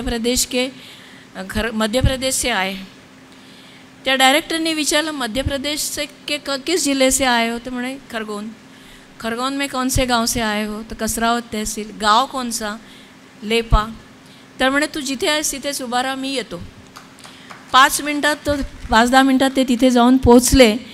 आणि कौन है वो लेपावाला लडका असं त्यांनी विचारलं. हा बिचारा घाबरत तिथे गेला. त्यांनी त्याला जवळ घेतलं आणि म्हणाले कि बेटा मेरा गांव भी तेरे गांव से 15 किलोमीटर दूर है. मैं भी 8वीं तक सरकारी स्कूल में ही पढ़ा हूँ. फिर बाद में मैंने इंजीनियरिंग किया और आज डायरेक्टर की पोजीशन में यहाँ BARC में काम कर रहा हूँ. मला सांगायला आनंद होतो की श्रीकृष्ण गुप्ता हे त्यांचं नाव आहे. आउटस्टँडिंग सायंटिस्ट म्हणून त्यांनी BARCमध्ये काम केलं आणि आज ते सायंटिफिक ॲडवायझर टू PM या पोझिशनवरती काम करत आहेत. तर जेव्हा त्यांचं बोलणं वगैरे झालं, त्यांनी दाखवलं सगळं आणि मग म्हणाले तुम्हारे दीदी को जरा फ़ोन लगाओ. त्यांनी मला फोन लावला आणि म्हणाले की माझ्या जन्मभूमीसाठी काहीतरी करावं. ऋणमुक्त तर नाही होऊ शकत, पण काहीतरी एक परतफेड करण्याचा प्रयत्न करावा अशी माझी खूप दिवसापासूनची इच्छा आहे. तुमच्या संस्थेच्या माध्यमातून ती पूर्ण होईल असं मला वाटतं. तर तुम्ही त्याला तयार आहात का? BARCशी संबंध जोडला जातो आहे, कोण नाही म्हणणार. आपण म्हणतो ना, एखाद्या चांगल्या घरातला मुलगा किंवा मुलगी सांगून आले तर फार काही बघू नका, डोळे झाकून द्या. तसं मी डोळे झाकून हो म्हणाले. आणि ज्या दिवशी आम्ही तिथे ॲग्रीमेंट्सवर सह्या करायला गेले त्या दिवशी योगायोगाने डॉक्टर अनिल काकोडकरांची पण भेट झाली. त्यांना मी म्हणाले की असं BARCचं एक आउटरीच सेंटर आमच्याकडे सुरू होतं आहे आणि त्याच्या उद्घाटनासाठी आपण यावं अशी आमची इच्छा आहे. मला वाटलं थोडे ते आडेवेडे घेतील की नाही, आता मी खूप बिझी असतो, काही मला वेळ नाही आहे. म्हणे खरगोन जिल्ह्यात का? ठीक आहे, येतो. त्यांनी सेक्रेटरीला बोलवलं. तेव्हा ते रिटायर झालेले होते ॲक्च्युली. त्यांनी सेक्रेटरीला बोलवलं आणि म्हणाले की यांना कुठली डेट पाहिजे ती सांग, माझ्या कॅलेंडरमध्ये रिकामी असेल तर त्यांना दे. आणि अशा प्रकारे 3 जुलै 2017ला BARC बरोबर आमचं आउटरीच सेंटर सुरू झालं आणि त्याच्या उद्घाटनासाठी डॉक्टर अनिल काकोडकर, ज्यांना Z+ सिक्युरिटी आहे, ते आमच्या छोट्याशा आश्रमामध्ये येऊन थांबले होते. माझ्यासाठी ही खूप अभिमानाची गोष्ट आहे, कारण हे कधी माझ्या स्वप्नातसुद्धा येण्याची शक्यता नव्हती. हे सगळं चालू असताना 5 मुलांना आम्ही विज्ञान आश्रमात पाठवलं. ती मुलं शिकून परत आली. या मुलांचं पुढे काय करायचं हा प्रश्न होता. मग त्यांनाच आम्ही थोडी सामग्री दिली, साहित्य दिलं आणि त्यांनी काम करायला सुरुवात केली. हे सगळं चालू असताना आणखी एक घटना घडली की ज्या तलवार बाबांनी मला आश्रम दान दिला होता ते राहायला दुसरीकडे होते. ते राहायला नर्मदा किनारी होते आणि आता तर लेपा गावात पण राहत नाहीत. त्यांनी एक दिवस मला निरोप पाठवला की त्यांच्या गोशाळेची किल्ली पाठवली आणि जो घेऊन आला माणूस त्याला म्हणाले की दीदी को बोलना की आज से ये गोशाला भी तुमको संभालना है. आणि माझं डोकं सटकलं. म्हटलं आश्रम म्हणजे जागा वगैरे ठीक आहे, गाई कुठे सांभाळणार. म्हटलं मी त्या माणसाला मी निरोप दिला की बाबा को बताओ कि आज तक मैंने बिल्ली भी नहीं संभाली है, गाय कहाँ से संभालूं. अरे वो भी 1 नहीं 6 गाय है. तो बिचारा 4-5 दिवस त्यांनी हेलपाटे मारले आणि तोही यायचा बंद झाला. 8 दिवसांनी आमचा एक कार्यकर्ता तिथे गेला. त्याच्या लक्षात आलं की गाई तर अगदी मरणावस्थेत आहेत, त्यांना चारा पाणी कोणी घातलेला नाही आहे. त्यांनी कुलूप तोडलं, पाणी चारा दिला, डॉक्टरला पण बोलवलं, जे काय ट्रीटमेंट वगैरे द्यायची असेल ती झाली. आणि मग मला समजलं की त्या तलवार बाबांच्या पायाला फ्रॅक्चर झालेलं आहे आणि ते आता 2-3 महिने काही हालचाल करू शकणार नाहीत, म्हणून ती जबाबदारी आपल्याकडे दिली आहे. पण नंतरसुद्धा त्यांनी ती जबाबदारी स्वीकारली नाही. मुझे अभी ये संभालना नाही. त्यावेळी खरोखर राग आला होता की कुठून मी मुलांसाठी पैसे मागू, लोकांसाठी की गायींसाठी मागू. आणि त्या दूध देणाऱ्या गायी पण नव्हत्या. पण मला असं वाटतं की ती त्यांची दूरदृष्टी होती. त्या 6 गायींपासून आता 35 गायी आमच्याकडे झालेल्या आहेत. कधी 45-50पर्यंत पण संख्या जाते. पण त्याच्यातले जे गोरे असतात किंवा म्हाताऱ्या झालेल्या गायी असतात त्या गायींना सांभाळतो, पण गोऱ्यांना मात्र आम्ही कुठल्या तरी शेतकऱ्यांकडे देऊन टाकतो की त्यांना बैल म्हणून ते पुढे वापरता येतात. आणि ज्यांच्याशी आमचा परिचय आहे अशाच लोकांना देतो. तर आज 150-200 लोकांसाठी जे काय दुधाची व्यवस्था लागते त्या व्यवस्थेसाठी बहुधा त्यांना ती कुठेतरी इंट्युशन झालं असावं आणि आज त्या गायींचं सकस दूध आमच्या मुलांना मिळतं आहे. हे सगळं चालू असताना पुन्हा विज्ञान आश्रमातनं आलेल्या मुलांची कामं चालू झाली. ती छोटे मोठे टेबल बनव, स्टूल बनव असं चालू होतं. मग जेव्हा शाळा रजिस्टर झाली 2015 साली तेव्हा असं वाटलं की या मुलांना आपण सगळं कार्पेंट्रीचं सामान आणून दिलेलं आहे, फॅब्रिकेशनचं सामान आणून दिलेलं आहे, मग बेंच आपण विकत का आणायचे. त्यांना विचारलं की बेंच तुम्ही बनवणार का. ते म्हणाले हो. आणि आज मला सांगायला खरोखर खूप आनंद होतो आहे की संपूर्ण भारतातली आमची पहिली शाळा अशी आहे की ज्याच्यामध्ये शाळेचं पूर्ण फर्निचर शाळेतली मुलंच बनवतात. फॅब्रिकेशन प्रचंड मोठ्या मोठ्या शेड्स ही मुलं बनवतात. गोशाळातली शेड असू देत, आमच्या बिल्डिंग्सवरच्या कपडे वाळत टाकण्यासाठीच्या शेड्स असू देत, अनेक ठिकाणी ही मुलं फॅब्रिकेशनची कामं पण उत्कृष्ट करतात, प्रोफेशनल लेवलवर करतात. मग हळूहळू करोना काळ आला. पुन्हा तोच प्रश्न आला की या मुलांना शिक्षण नाही, घरी जाऊ शकत नाही आहेत, मग यांना काय शिकवायचं. मग DBRT हा डिप्लोमा इन बेसिक रूरल टेक्नॉलॉजीचा कोर्स आम्ही या मुलांसाठी सुरू केला. आणि तो कोर्स सुरू असताना करोना तर होताच, मजूर मिळत नव्हते बांधकामासाठी. पण त्याच काळामध्ये अजून एक घटना 2019 सालची, करोनाच्या थोडीशी आधीची आहे. अचानक 19 मे 2025ला प्रचंड मोठं वादळ आलं आणि आमच्या आश्रमावरचे पत्रे उडून गेले. या मुलांनी ते पुन्हा आणून लावले, पण त्याच्यामध्ये गॅप्स राहिल्या. पाऊस पडला की धोधो पाऊस त्या गॅप्समधनं यायचा. पाऊस नसेल तेव्हा 7-8 फूट मोठमोठाले नाग यायचे, विंचू यायचे, साप यायचे, मागची भिंत पडायला आली होती. आणि ज्या दिवशी मण्यार नावाचा एक अत्यंत विषारी साप माझ्या रायटिंग टेबलवर माझ्या पुस्तकावर होता, मी गमतीने त्याचा, मला साप ओळखता येत नाहीत, मी गमतीने फोटो काढून व्हॉट्सअपवर मैत्रिणींना पाठवला आणि लिहिलं की आज हा साप माझ्या टेबलावर अभ्यास करत होता. कौतुक तर कोणी केलं नाही, पण त्यांनी शिव्या द्यायला सुरुवात केली मला आणि म्हणाले की तुला अक्कल आहे का, तो मण्यार आहे आणि तो अत्यंत विषारी आहे, भारतातला सगळ्यात विषारी साप आहे, तू एवढ्या मुलांना घेऊन तिथे राहतेस. मागचा पुढचा विचार न करता आम्ही ती सगळी जागा डिमॉलिश केली. कुठलीही आर्थिक व्यवस्था नव्हती. सगळ्यांना हात जोडून विनंती केली होती की माझ्याकडे पैसे आले की तुम्हाला देईन, तुमचे पैसे बुडवणार नाही, पण पैशासाठी माझ्या दारात उभे राहू नका. आश्चर्य असं की ज्या आर्किटेक्टला आम्ही शशिकांत जागीरदार म्हणून नाशिकला 85 वर्षाचे आर्किटेक्ट होते, त्यांना कम्प्युटर वगैरे चालवता येत नव्हतं, त्यांनी हातानेच ते ड्रॉइंग काढून दिलं आणि ते म्हणाले की हे जे तू काम करतेस याच्यासाठी आर्थिक व्यवस्था काय केलेली आहेस. मी त्यांना जागीरदार काका म्हणायचे आणि आमच्या संस्थेच्या सगळ्याच मुलांना त्यांनी खूप प्रेम दिलं होतं. दोघंही नवरा बायको खूप मुलांशी जोडलेले होते. तर म्हटलं काका सगळंच रामभरोसे आहे आणि बोलता बोलता माझे डोळे भरून आले. थोड्या वेळाने ते मला काहीच बोलले नाही, म्हणाले बघू तुझ्या कपाळावरच्या काही रेषा, काळजीच्या रेषा मला कमी करता येतील का बघतो. आणि नाशिकला जाऊन त्यांनी 5 लाखाचा पहिला चेक पाठवला. काम सुरू झालं, पहिला मजला झाला, दुसरा मजला झाला, दुसऱ्या मजल्यावर खालती तर एक प्रार्थना हॉल होता आणि 2 छोट्या खोल्या होत्या. वरती दिग्विजयच्या डोक्यात होतं की आपल्याकडे मुलं वाढतात, डॉर्मेटरी बनवायला पाहिजे. आणि त्यांनी ती डॉर्मेटरी बनवली आणि डॉर्मेटरी बनवल्यानंतर साधारणतः 100 मुलं आता इथे राहणार आहेत, त्यांच्यासाठी तेवढेच वॉशरूम्स लागतील. तर ते वॉशरूम्स बनवून तयार झाले, फक्त म्हणजे बांधकाम झालं. त्याचं पूर्ण प्लंबिंग, 23 टॉयलेट बाथरूमचं प्लंबिंग आमच्या मुलांनी केलेलं आहे. त्याला टाईल्स लावण्याचं काम आमच्या मुलांनी केलेलं आहे. प्लंबिंग, कार्पेंट्री आणि त्याच्या दरवाजाच्या चौकटी आणि दरवाजाच्या म्हणजे पॅनेल्स हे स्वतः या शंकरनी केलेले आहेत इतर मुलांच्या मदतीने.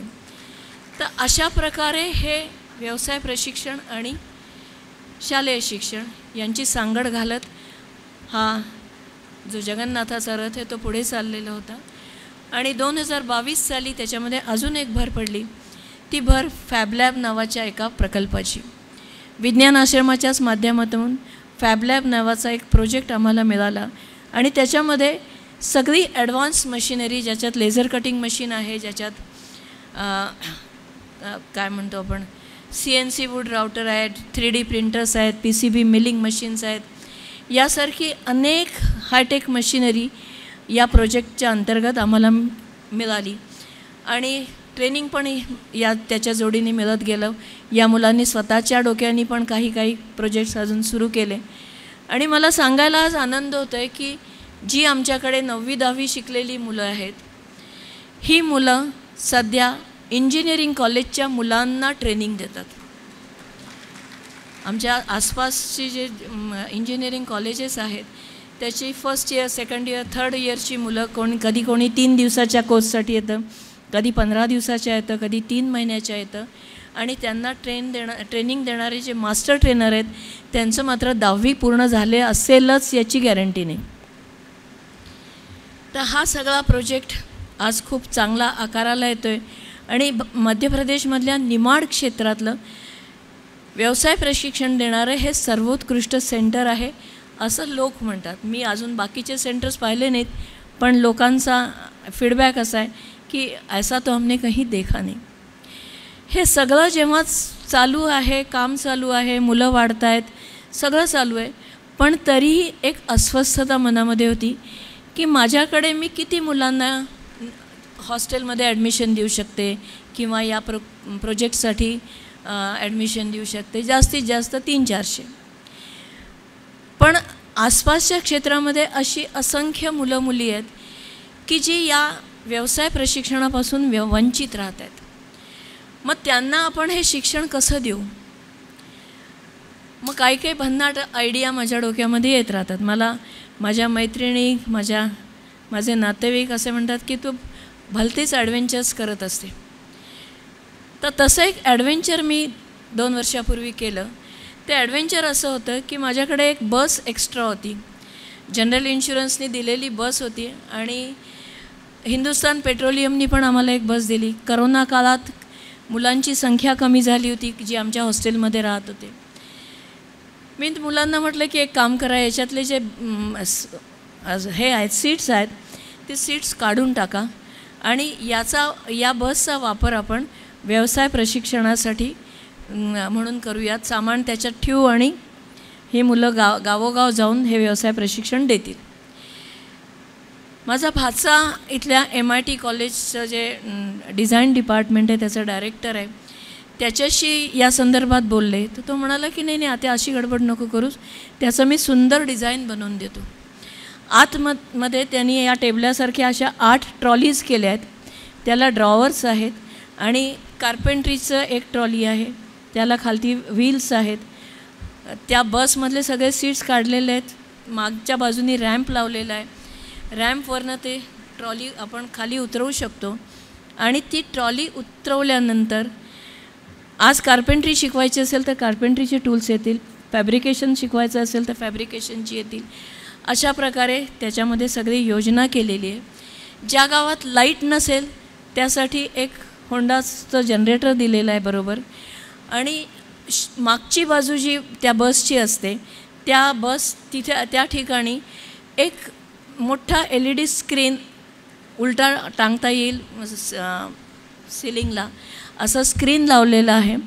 जिथे काही पॉवरपॉईंट प्रेझेंटेशन दाखवायचं आहे, एखादी डॉक्युमेंटरी दाखवायची, काही फोटो फिल्म दाखवायची आहे, अशावेळी ती LED स्क्रीन आपण खाली उभी करू शकतो आणि त्याच्यावर आपण हे सगळं दाखवू शकतो. मला असं वाटतं की संपूर्ण भारतातली व्यवसाय प्रशिक्षण देणारी मोबाईल व्हॅन ही आमच्या या संस्थेने केलेली आहे आणि त्याला लोकांचा उदंड प्रतिसाद आहे. सगळ्यात जास्त प्रतिसाद मुलींचा आहे, कारण त्यांना कार्पेंट्री कोणी करू देत नाही, त्यांना फॅब्रिकेशन कोणी करू देत नाही. तर अशा प्रकारे शिक्षण देणारी भारतातली ही पहिली गाडी आहे आणि त्याला नाव पण माझ्या भाच्यानी खूप सुंदर दिलेलं आहे. नचिकेत ठाकूर त्याचं नाव. त्यांनी त्याला नाव दिलं आहे स्किल्स ऑन व्हील्स. तर अशा प्रकारे ही स्किल्स ऑन व्हील्स नावाची मोबाईल व्हॅन जी आहे गावोगाव जाते आणि तिथल्या मुलांना ते व्यवसाय प्रशिक्षण देते. हे असं सगळं काम दिवसेंदिवस वाढतं आहे, चालू आहे. अनेक जणांचे प्रश्न असतात की तुम्ही काम करतात मग सरकारची काय मदत असते? आम्ही आत्तापर्यंत सरकारकडे अप्रोच केलेलंच नाही आहे, कारण माहिती आहे की त्याच्यामध्ये अनंत अडचणी असतात. ATG किंवा 12A नावाचं जे काय सर्टिफिकेट आहे ते मिळवण्यासाठी मला काय काय कष्ट करावे लागले ते लक्षात घेता मी ठरवलं की आता याच्यापुढे आपण सरकारच्या कुठल्याही ऑफिसमध्ये संस्थेच्या कामासाठी जायचंच नाही. बघूयात काय होतं. समाजाने केली मदत ठीक, नाही केली तरी ठीक, बघूयात काय होतं आहे. पण याला उदंड प्रतिसाद मिळत गेला आणि आज 200 मुलं तिथे निवासी आहे, म्हणजे 150 आत्ता सध्या आज आहेत. 50 मुलांची अपेक्षा आहे की ती अजून पुढच्या 1-1.5 महिन्यामध्ये येतील, कारण रोज संख्या वाढते आहे. जुनी मुलं अजून काही पूर्ण आलेली नाही आहेत, तर ती मुलंसुद्धा साधारणतः अजून 20-25 संख्या आहे, म्हणजे 175 मुलं तर आज आमच्याकडे आहेत. पण ही मुलं जेव्हा शिकायला येतात, खरंच सांगते आत्ता सध्या मी मोठ्या मुलांना ॲडमिशन द्यायचं बंद केलं आहे, कारण त्यांना शिकवणं खूप त्रासदायक असतं.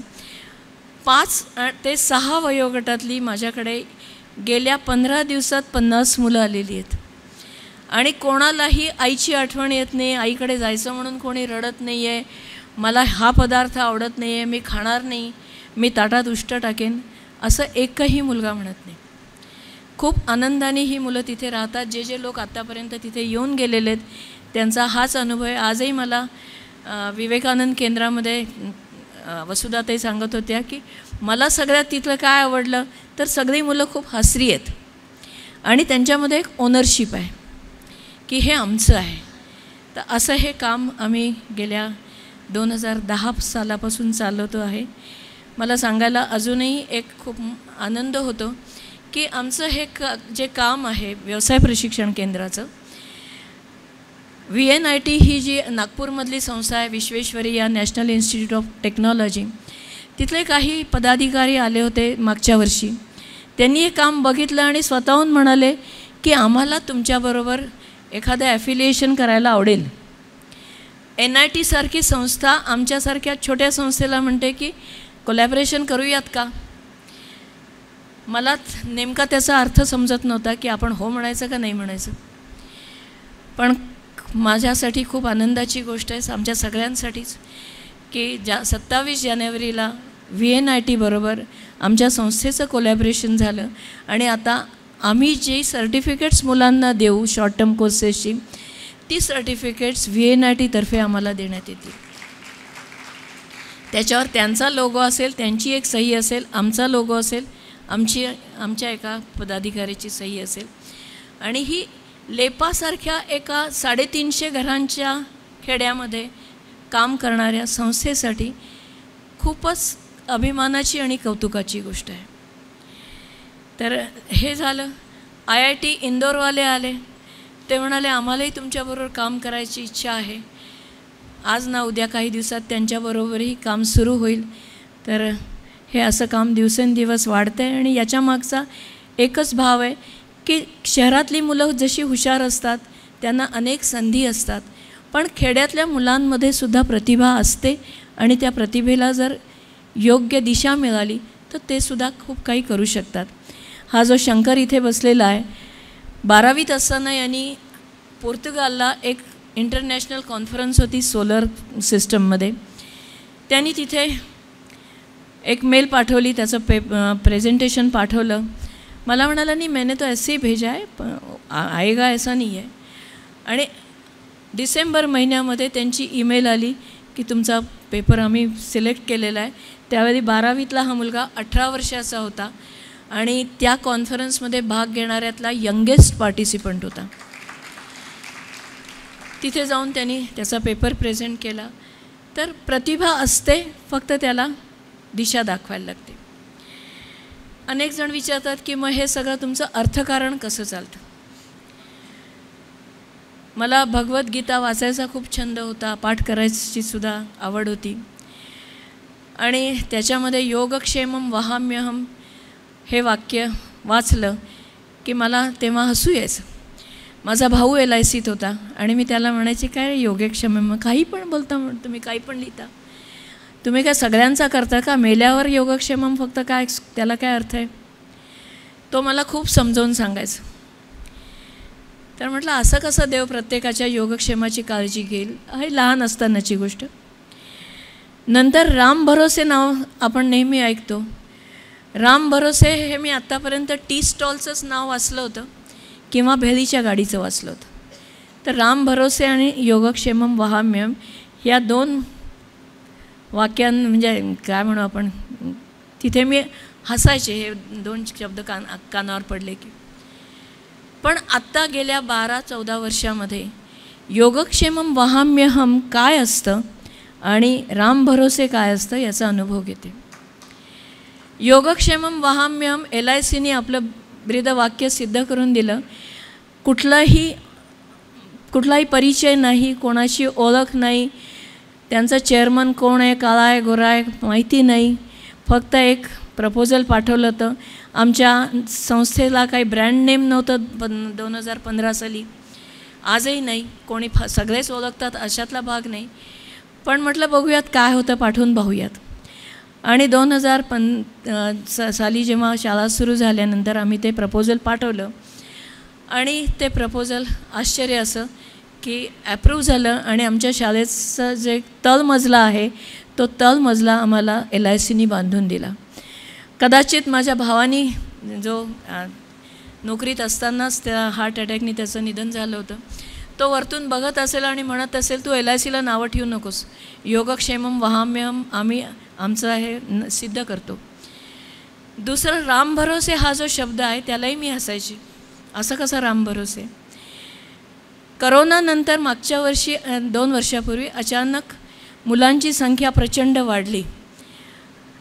मी ॲडमिशन देत गेले आणि जेव्हा 170 मुलं झाली तेव्हा ॲडमिशन्स थांबवले. म्हटलं या मुलांचं एवढं खाण्यापिण्याची व्यवस्था आपण कशी करणार. 14 जूनला मी ॲडमिशन्स बंद केल्या आणि 18 जूनला मला गोंदवलेकर महाराज ट्रस्टमधनं फोन आला. आजही मी त्यांच्या सगळ्या ट्रस्टीजना भेटलेली नाही आहे. नीराताई इथे आहेत का, नीरा देशमुख. तर 2 वर्षापूर्वी त्यांचा तो फोन आला की ताई थोडंसं धान्य पाठवू इच्छितो आहे, पाठवू का. तर म्हटलं चालेल पाठवा ना. मला वाटलं 1-1.5 क्विंटल. आता 800 किलोमीटर दूर आहे लेपा ते गोंदवले. पाठवून किती पाठवणार धान्य. पण आश्चर्य असं की 132 क्विंटल धान्य त्यांनी आमच्या या प्रकल्पासाठी पाठवलं मागच्या वर्षी. आणि जेव्हा ते मुलं तिथे गेले धान्य आणायला त्यावेळी या मुलांचा अनुभव असा आहे की त्यांच्या स्टोअर रूममध्ये काही धान्याच्या कोठे हे नव्हतं, पोती भीती नव्हती. या दिग्विजयने विचारलं की आपका भंडार तो खाली है, देंगे आप चिंता मत करो. आणि संध्याकाळी एक ट्रक आली. त्या ट्रकमधनं आमच्या ट्रकमध्ये त्यांनी ते डायरेक्ट सामान शिफ्ट केलं आणि अशा प्रकारे ते सामान आमच्यापर्यंत येऊन पोचलं. मागच्या वर्षी अजून मुलांची संख्या वाढली आणि मागच्या वर्षी 200 क्विंटल धान्य आमच्यापर्यंत येऊन पोचलं. 200 क्विंटल धान्यामध्ये आज मला सांगायला आनंद होतो की 550 मुलांचा रोजच्या मध्यान्ह भोजनाची सोय होती, शाळेतली पण आणि छात्रावासाची. आणि छात्रावासात राहणाऱ्या मुलांची रात्रीच्या जेवणाची, दुपारची, सकाळच्या नाश्त्याची पण होते. आणि हे गोंदवलेकर महाराजांकडनं येतं आहे. म्हणजेच राम भरोसे आहेत, ते रामभक्त होते आणि लोकांची श्रद्धा आहे की ते रामाचाच अवतार होते. तर या 2 शब्दांनी मला जे बळ दिलं आहे, मला असं वाटतं की दुसरे कुठलेही शब्द आत्तापर्यंत तेवढं बळ देऊ शकलेले नाही आहेत. आणि हे काम दिवसेंदिवस वाढतं आहे. नर्मदा परिक्रमेत असताना एका साधूबाबांनी विचारलं होतं, अनेक जणांनी माझा आत्तापर्यंत अनुभव कथन ऐकलं असेल, त्यांनी वारंवार ही गोष्ट ऐकली माझ्याकडनं. ते त्या साधूबाबांनी मला विचारलं की तुम्ही नर्मदा परिक्रमा केलीत, काय साध्य केलं. उत्तर देता आलं नाही मला की काय आम्ही साध्य करायला की आलोच नव्हतो, आनंद मिळाला. त्याच्यावर ते म्हणाले मी उत्तर देतो. काय आहे उत्तर. तर हे तुम्ही जे काय परिक्रमा करता आहात, ही परिक्रमा करण्याचं धाडस तुम्ही दाखवलं आणि 4 भिंतीच्या चौकटीतनं तुमच्या घरातून बाहेर तुम्ही पडलात. आधीचा तुमचा जो सीमित परिवार होता तो परिक्रमेच्या माध्यमातून असीम परिवार झालेला आहे. हे तुमच्या या परिक्रमेचं साध्य आहे. आणि मला ते खूप भावलं की हां, मला शब्दात मांडता आलं नाही पण मनात भावना तीच होती. परिक्रमा झाल्यानंतर मला वाटलं की आता तो माझा असीम परिवार पुन्हा सीमित होईल का. माझ्या सुदैवाने तसं काही घडलं नाही. वेगवेगळ्या निमित्तांनी आपल्यासारखे जे अनेक लोक इथे भेटतात, पुस्तकाच्या निमित्ताने असतील, अशा कार्यक्रमाच्या निमित्ताने असतील, ही मंडळी जेव्हा भेटतात तेव्हा मला असं वाटतं की माझा असीम परिवार दिवसेंदिवस अजूनही वाढतो आहे. आज जो पुरस्कार मिळाला तो पुरस्कार खरंच मी कधी स्वप्नातही विचार केला नव्हता की आज पुण्यासारख्या ठिकाणी या व्यासपीठावर मला हा पुरस्कार संस्थेच्या कामासाठी मिळू शकेल. आणि हे भाग्य माझं नाही आहे, तर हे भाग्य त्या मुलांचं आहे जी मुलं तिथे काम करतात. आज हे काम का वाढू शकलं, कारण काम करणारे कार्यकर्ते तिथे आहेत, टीमवर्क करून काम करणारे कार्यकर्ते आहेत, म्हणून आज या पोझिशनपर्यंत, या पोझिशन म्हणजे कामाच्या लेवलपर्यंत जाऊन पोचलेलो आहोत. या मुलांचं जे काय अर्थकारण आहे ते एकेका मुलाच्या स्पॉन्सरशिपमधनं होतं. आणि अनेक मंडळी आज इथेही मला अनेक चेहरे दिसत आहेत की जी मंडळी न सांगता नित्य नेमाने आम्हाला आर्थिक सहयोग करत असतात. त्यांच्याकडे कधी मागावंसुद्धा लागत नाही. तर न मागता समाज अशा प्रकारे पाठीशी उभा राहतो, हे माझ्यासाठी खूप महत्त्वाचं आहे. कारण हे मला अपेक्षित होतं. जेव्हा हे काम सुरू केलं तेव्हा 2 विषय डोक्यामध्ये पक्के होते की मुलांकडनं फीस घेणार नाही, कारण कुठल्याही गोष्टीचं व्यापारीकरण मला करायचं नाही, कुठल्याही प्रकारच्या अभ्यासाचा बोजा त्यांच्यावर टाकणार नाही, सहजतेने त्यांना ते शिक्षण घेता आलं पाहिजे, ते एक आहे. आमच्या शाळेचं जे सिलॅबस आहे ते सिलॅबस आम्ही ठरवतो. कोणी विचारलं तर सांगतो की सरकारी पाठ्यपुस्तकं आम्ही वापरतो, पण जेव्हा आम्ही पाठ्यपुस्तकं वापरतो म्हणतो तेव्हा त्याच्यातलं जे पाहिजे तेवढाच भाग आम्ही घेतो. इतिहास शिकवताना ज्या मुलांनी बडवानी किंवा खरगोन जिल्ह्याच्या बाहेर काय जग आहे ते पाहिलेलं नाही, त्या मुलाला अमेरिकन वॉर ऑफ इंडिपेंडन्स किंवा फ्रेंच रेव्होल्युशन, रोमन सिव्हिलायझेशन शिकवण्याचा अट्टाहास आम्ही करत नाही. त्याला जेवढं आवश्यक आहे तेवढंच देतो, त्याला जेवढं झेपेल तेवढंच देतो. व्याकरणाचाही अट्टाहास नसतो. ज्या मुलांना ते झेपतं आहे ती मुलं खूप पुढे जातात. ज्या शैक्षणिक याच्यामध्ये ज्या मुलांना ते झेपत नाही ते व्यवसाय प्रशिक्षणात खूप पुढे जातात आणि खूप चांगलं काम करतात. हे सगळं सांगत असताना पुन्हा एक विंदा करंदीकरांची कविता आठवते. देणाऱ्यांनी देत जावे, घेणाऱ्यांनी घेत जावे, घेता घेता एक दिवस देणाऱ्याचे हात द्यावे. अजून एक छोटासा अनुभव सांगते. पुण्याला रामकृष्ण मठ आहे. एकदा त्या रस्त्याने मी माझ्या मैत्रिणीबरोबर चालले होते आणि ती देव वगैरे मानणाऱ्यातली नव्हती. आम्ही रिक्षाने चाललो होतो आणि रिक्षेमध्ये FM चॅनेलवर शोले सिनेमाचे डायलॉग चालू होते. रामकृष्ण मठ दिसल्यानंतर मला एकदम वाटलं की 5 मिनटं मी जरा दर्शन घेऊन येते. तू येतेस का? ती म्हणाली नाही, मी थांबते बाहेर, तू जाऊन दर्शन घेऊन ये. ती रिक्षा आम्ही सोडली. मी आत जाऊन दर्शन घेऊन परत आले.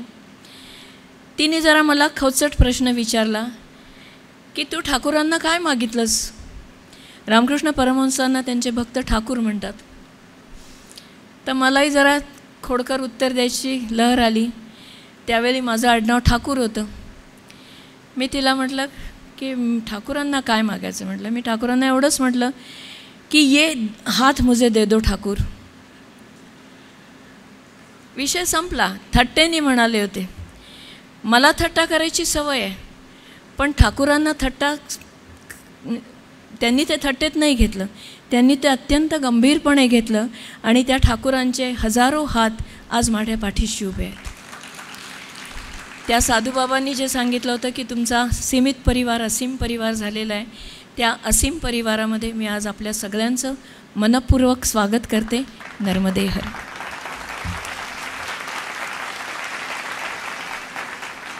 आपला मोबाईल डिस्चार्ज झाला तरीसुद्धा आपण किती अस्वस्थ होतो, बरोबर आहे ना? आपल्या मुलांचं संगोपन तर सगळेच करतात, सगळेच पालक आपल्या मुलांचं संगोपन करतातच, पण इतरांच्या मुलांसाठी, तेही आदिवासी मुलांच्या भवितव्यासाठी स्वतःचे ऐश्वर्य संपन्न आयुष्य सोडून या मुलांसाठी आयुष्यभर ताई आपण झटलात आणि झटत आहात. तुमच्या या कार्याची खरी पावती म्हणजे शंकरसारखा मुलगा जो आज आमूलाग्र आणि उत्तुंग यश प्राप्त करतोय. शंकर, तुझेही खूप मनापासून अभिनंदन. खरोखरच नर्मदा माईंनी तुम्हाला भरभरून आशीर्वाद नक्कीच दिले असतील, त्याशिवाय हे कार्य होणं केवळ अशक्य आहे. आणि तुमच्या मनाची प्रगल्भ इच्छाशक्ती त्याबरोबर असल्यामुळे तुमचं हे कार्य सिद्धीच गेलं आणि जात आहे, याचा आम्हाला सर्वांना अत्यंत अभिमान आहे. ताई, इथे उपस्थित सर्वजण आपल्या ह्या कार्याला खरंच नमन करतो आणि नर्मदा माई तुमच्या ह्या कार्यासाठी पुन्हा एकदा खूप भरभरून आशीर्वाद देवो आणि तुम्हाला तुमच्या या कार्यात आम्हालाही समाविष्ट करून घेता यावं आणि आमचंही जीवन तेजोमय होवं, हीच मी परमेश्वराकडे सदिच्छा व्यक्त करतो. आपण कार्यक्रमाच्या संगतेकडे आता वळत आहोत, पण तत्पूर्वी मला काही नमूद करू इच्छितो. वसंत व्याख्यानमालेसाठी टिळक महाराष्ट्र विद्यापीठाच्या जर्नलिझम आणि मास कम्युनिकेशन विभागाचा नेहमीच मदतीचा हात असतो.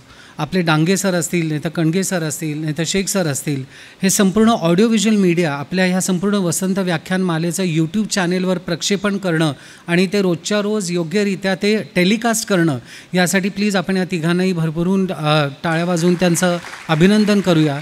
की न चुकता रोजच्या रोज पूर्ण व्यसंत व्याख्यानमालेचे हे सर्व जे व्याख्यानं आहेत ती रोजच्या रोज आपल्या यूट्यूब चॅनलवर तुम्हाला आता ह्यापुढेही दरवेळी दिसत राहतील. आणि अत्यंत उत्कृष्ट टेक्नॉलॉजी वापरून सरांनी ह्याचं चित्रीकरण केलं आहे, याचा अनुभव आपण यूट्यूब चॅनल बघितल्यानंतर कळेलच. आता आपण कार्यक्रमाची सांगता करत आहोत. मी श्रीमती श्रद्धा परांजपे यांना विनंती करतो की त्यांनी आभार प्रदर्शन करावं. नमस्सभायै सभापतीभ्यश्च नमः. आज आपण भारतीताई ठाकूर यांना न्यायमूर्ती रानडे पुरस्कार वितरण केला. संस्कृत भाषेमध्ये असं एक वचन आहे, क्रिया सिद्धी सत्वे भवती महताम नोपकरणे. म्हणजे जे श्रेष्ठ लोक असतात त्यांची कार्यसिद्धी ही त्यांची इच्छाशक्ती, ज्ञानशक्ती आणि क्रियाशक्तीवर अवलंबून असते. त्यासाठी साधन सामुग्री काय आहे याचा विचार ते करत नाहीत. हे ज्यांनी आपल्या जीवन प्रवासातून दाखवून दिलं. आणि वेदामध्ये असं एक वाक्य आहे, न कर्मणा न प्रजया धनेन त्यागेनैके नमृतत्व मानशुः. म्हणजे सर्व संग परित्याग करून ज्यांनी नर्मदा काठी राहणाऱ्या विद्यार्थ्यांसाठी आपलं जीवन व्यतीत केलं आणि आता खऱ्या अर्थाने ज्यांनी संन्यास घेऊन ज्या प्रव्राजिका विशुद्धानंदा झाल्या आहेत त्यांनी आमच्या विनंतीला मान दिला आणि तत्काळ रानडे पुरस्कार स्वीकारण्याची संमती दिली आणि पुरस्कार स्वीकारला. आणि आपला जो काही अनुभव आहे नर्मदालयाचा तो कथन करून आपणा सर्वांना खऱ्या अर्थाने मंत्रमुग्ध केलं. त्यांच्याविषयी मी समितीच्या वतीनं कृतज्ञता व्यक्त करते.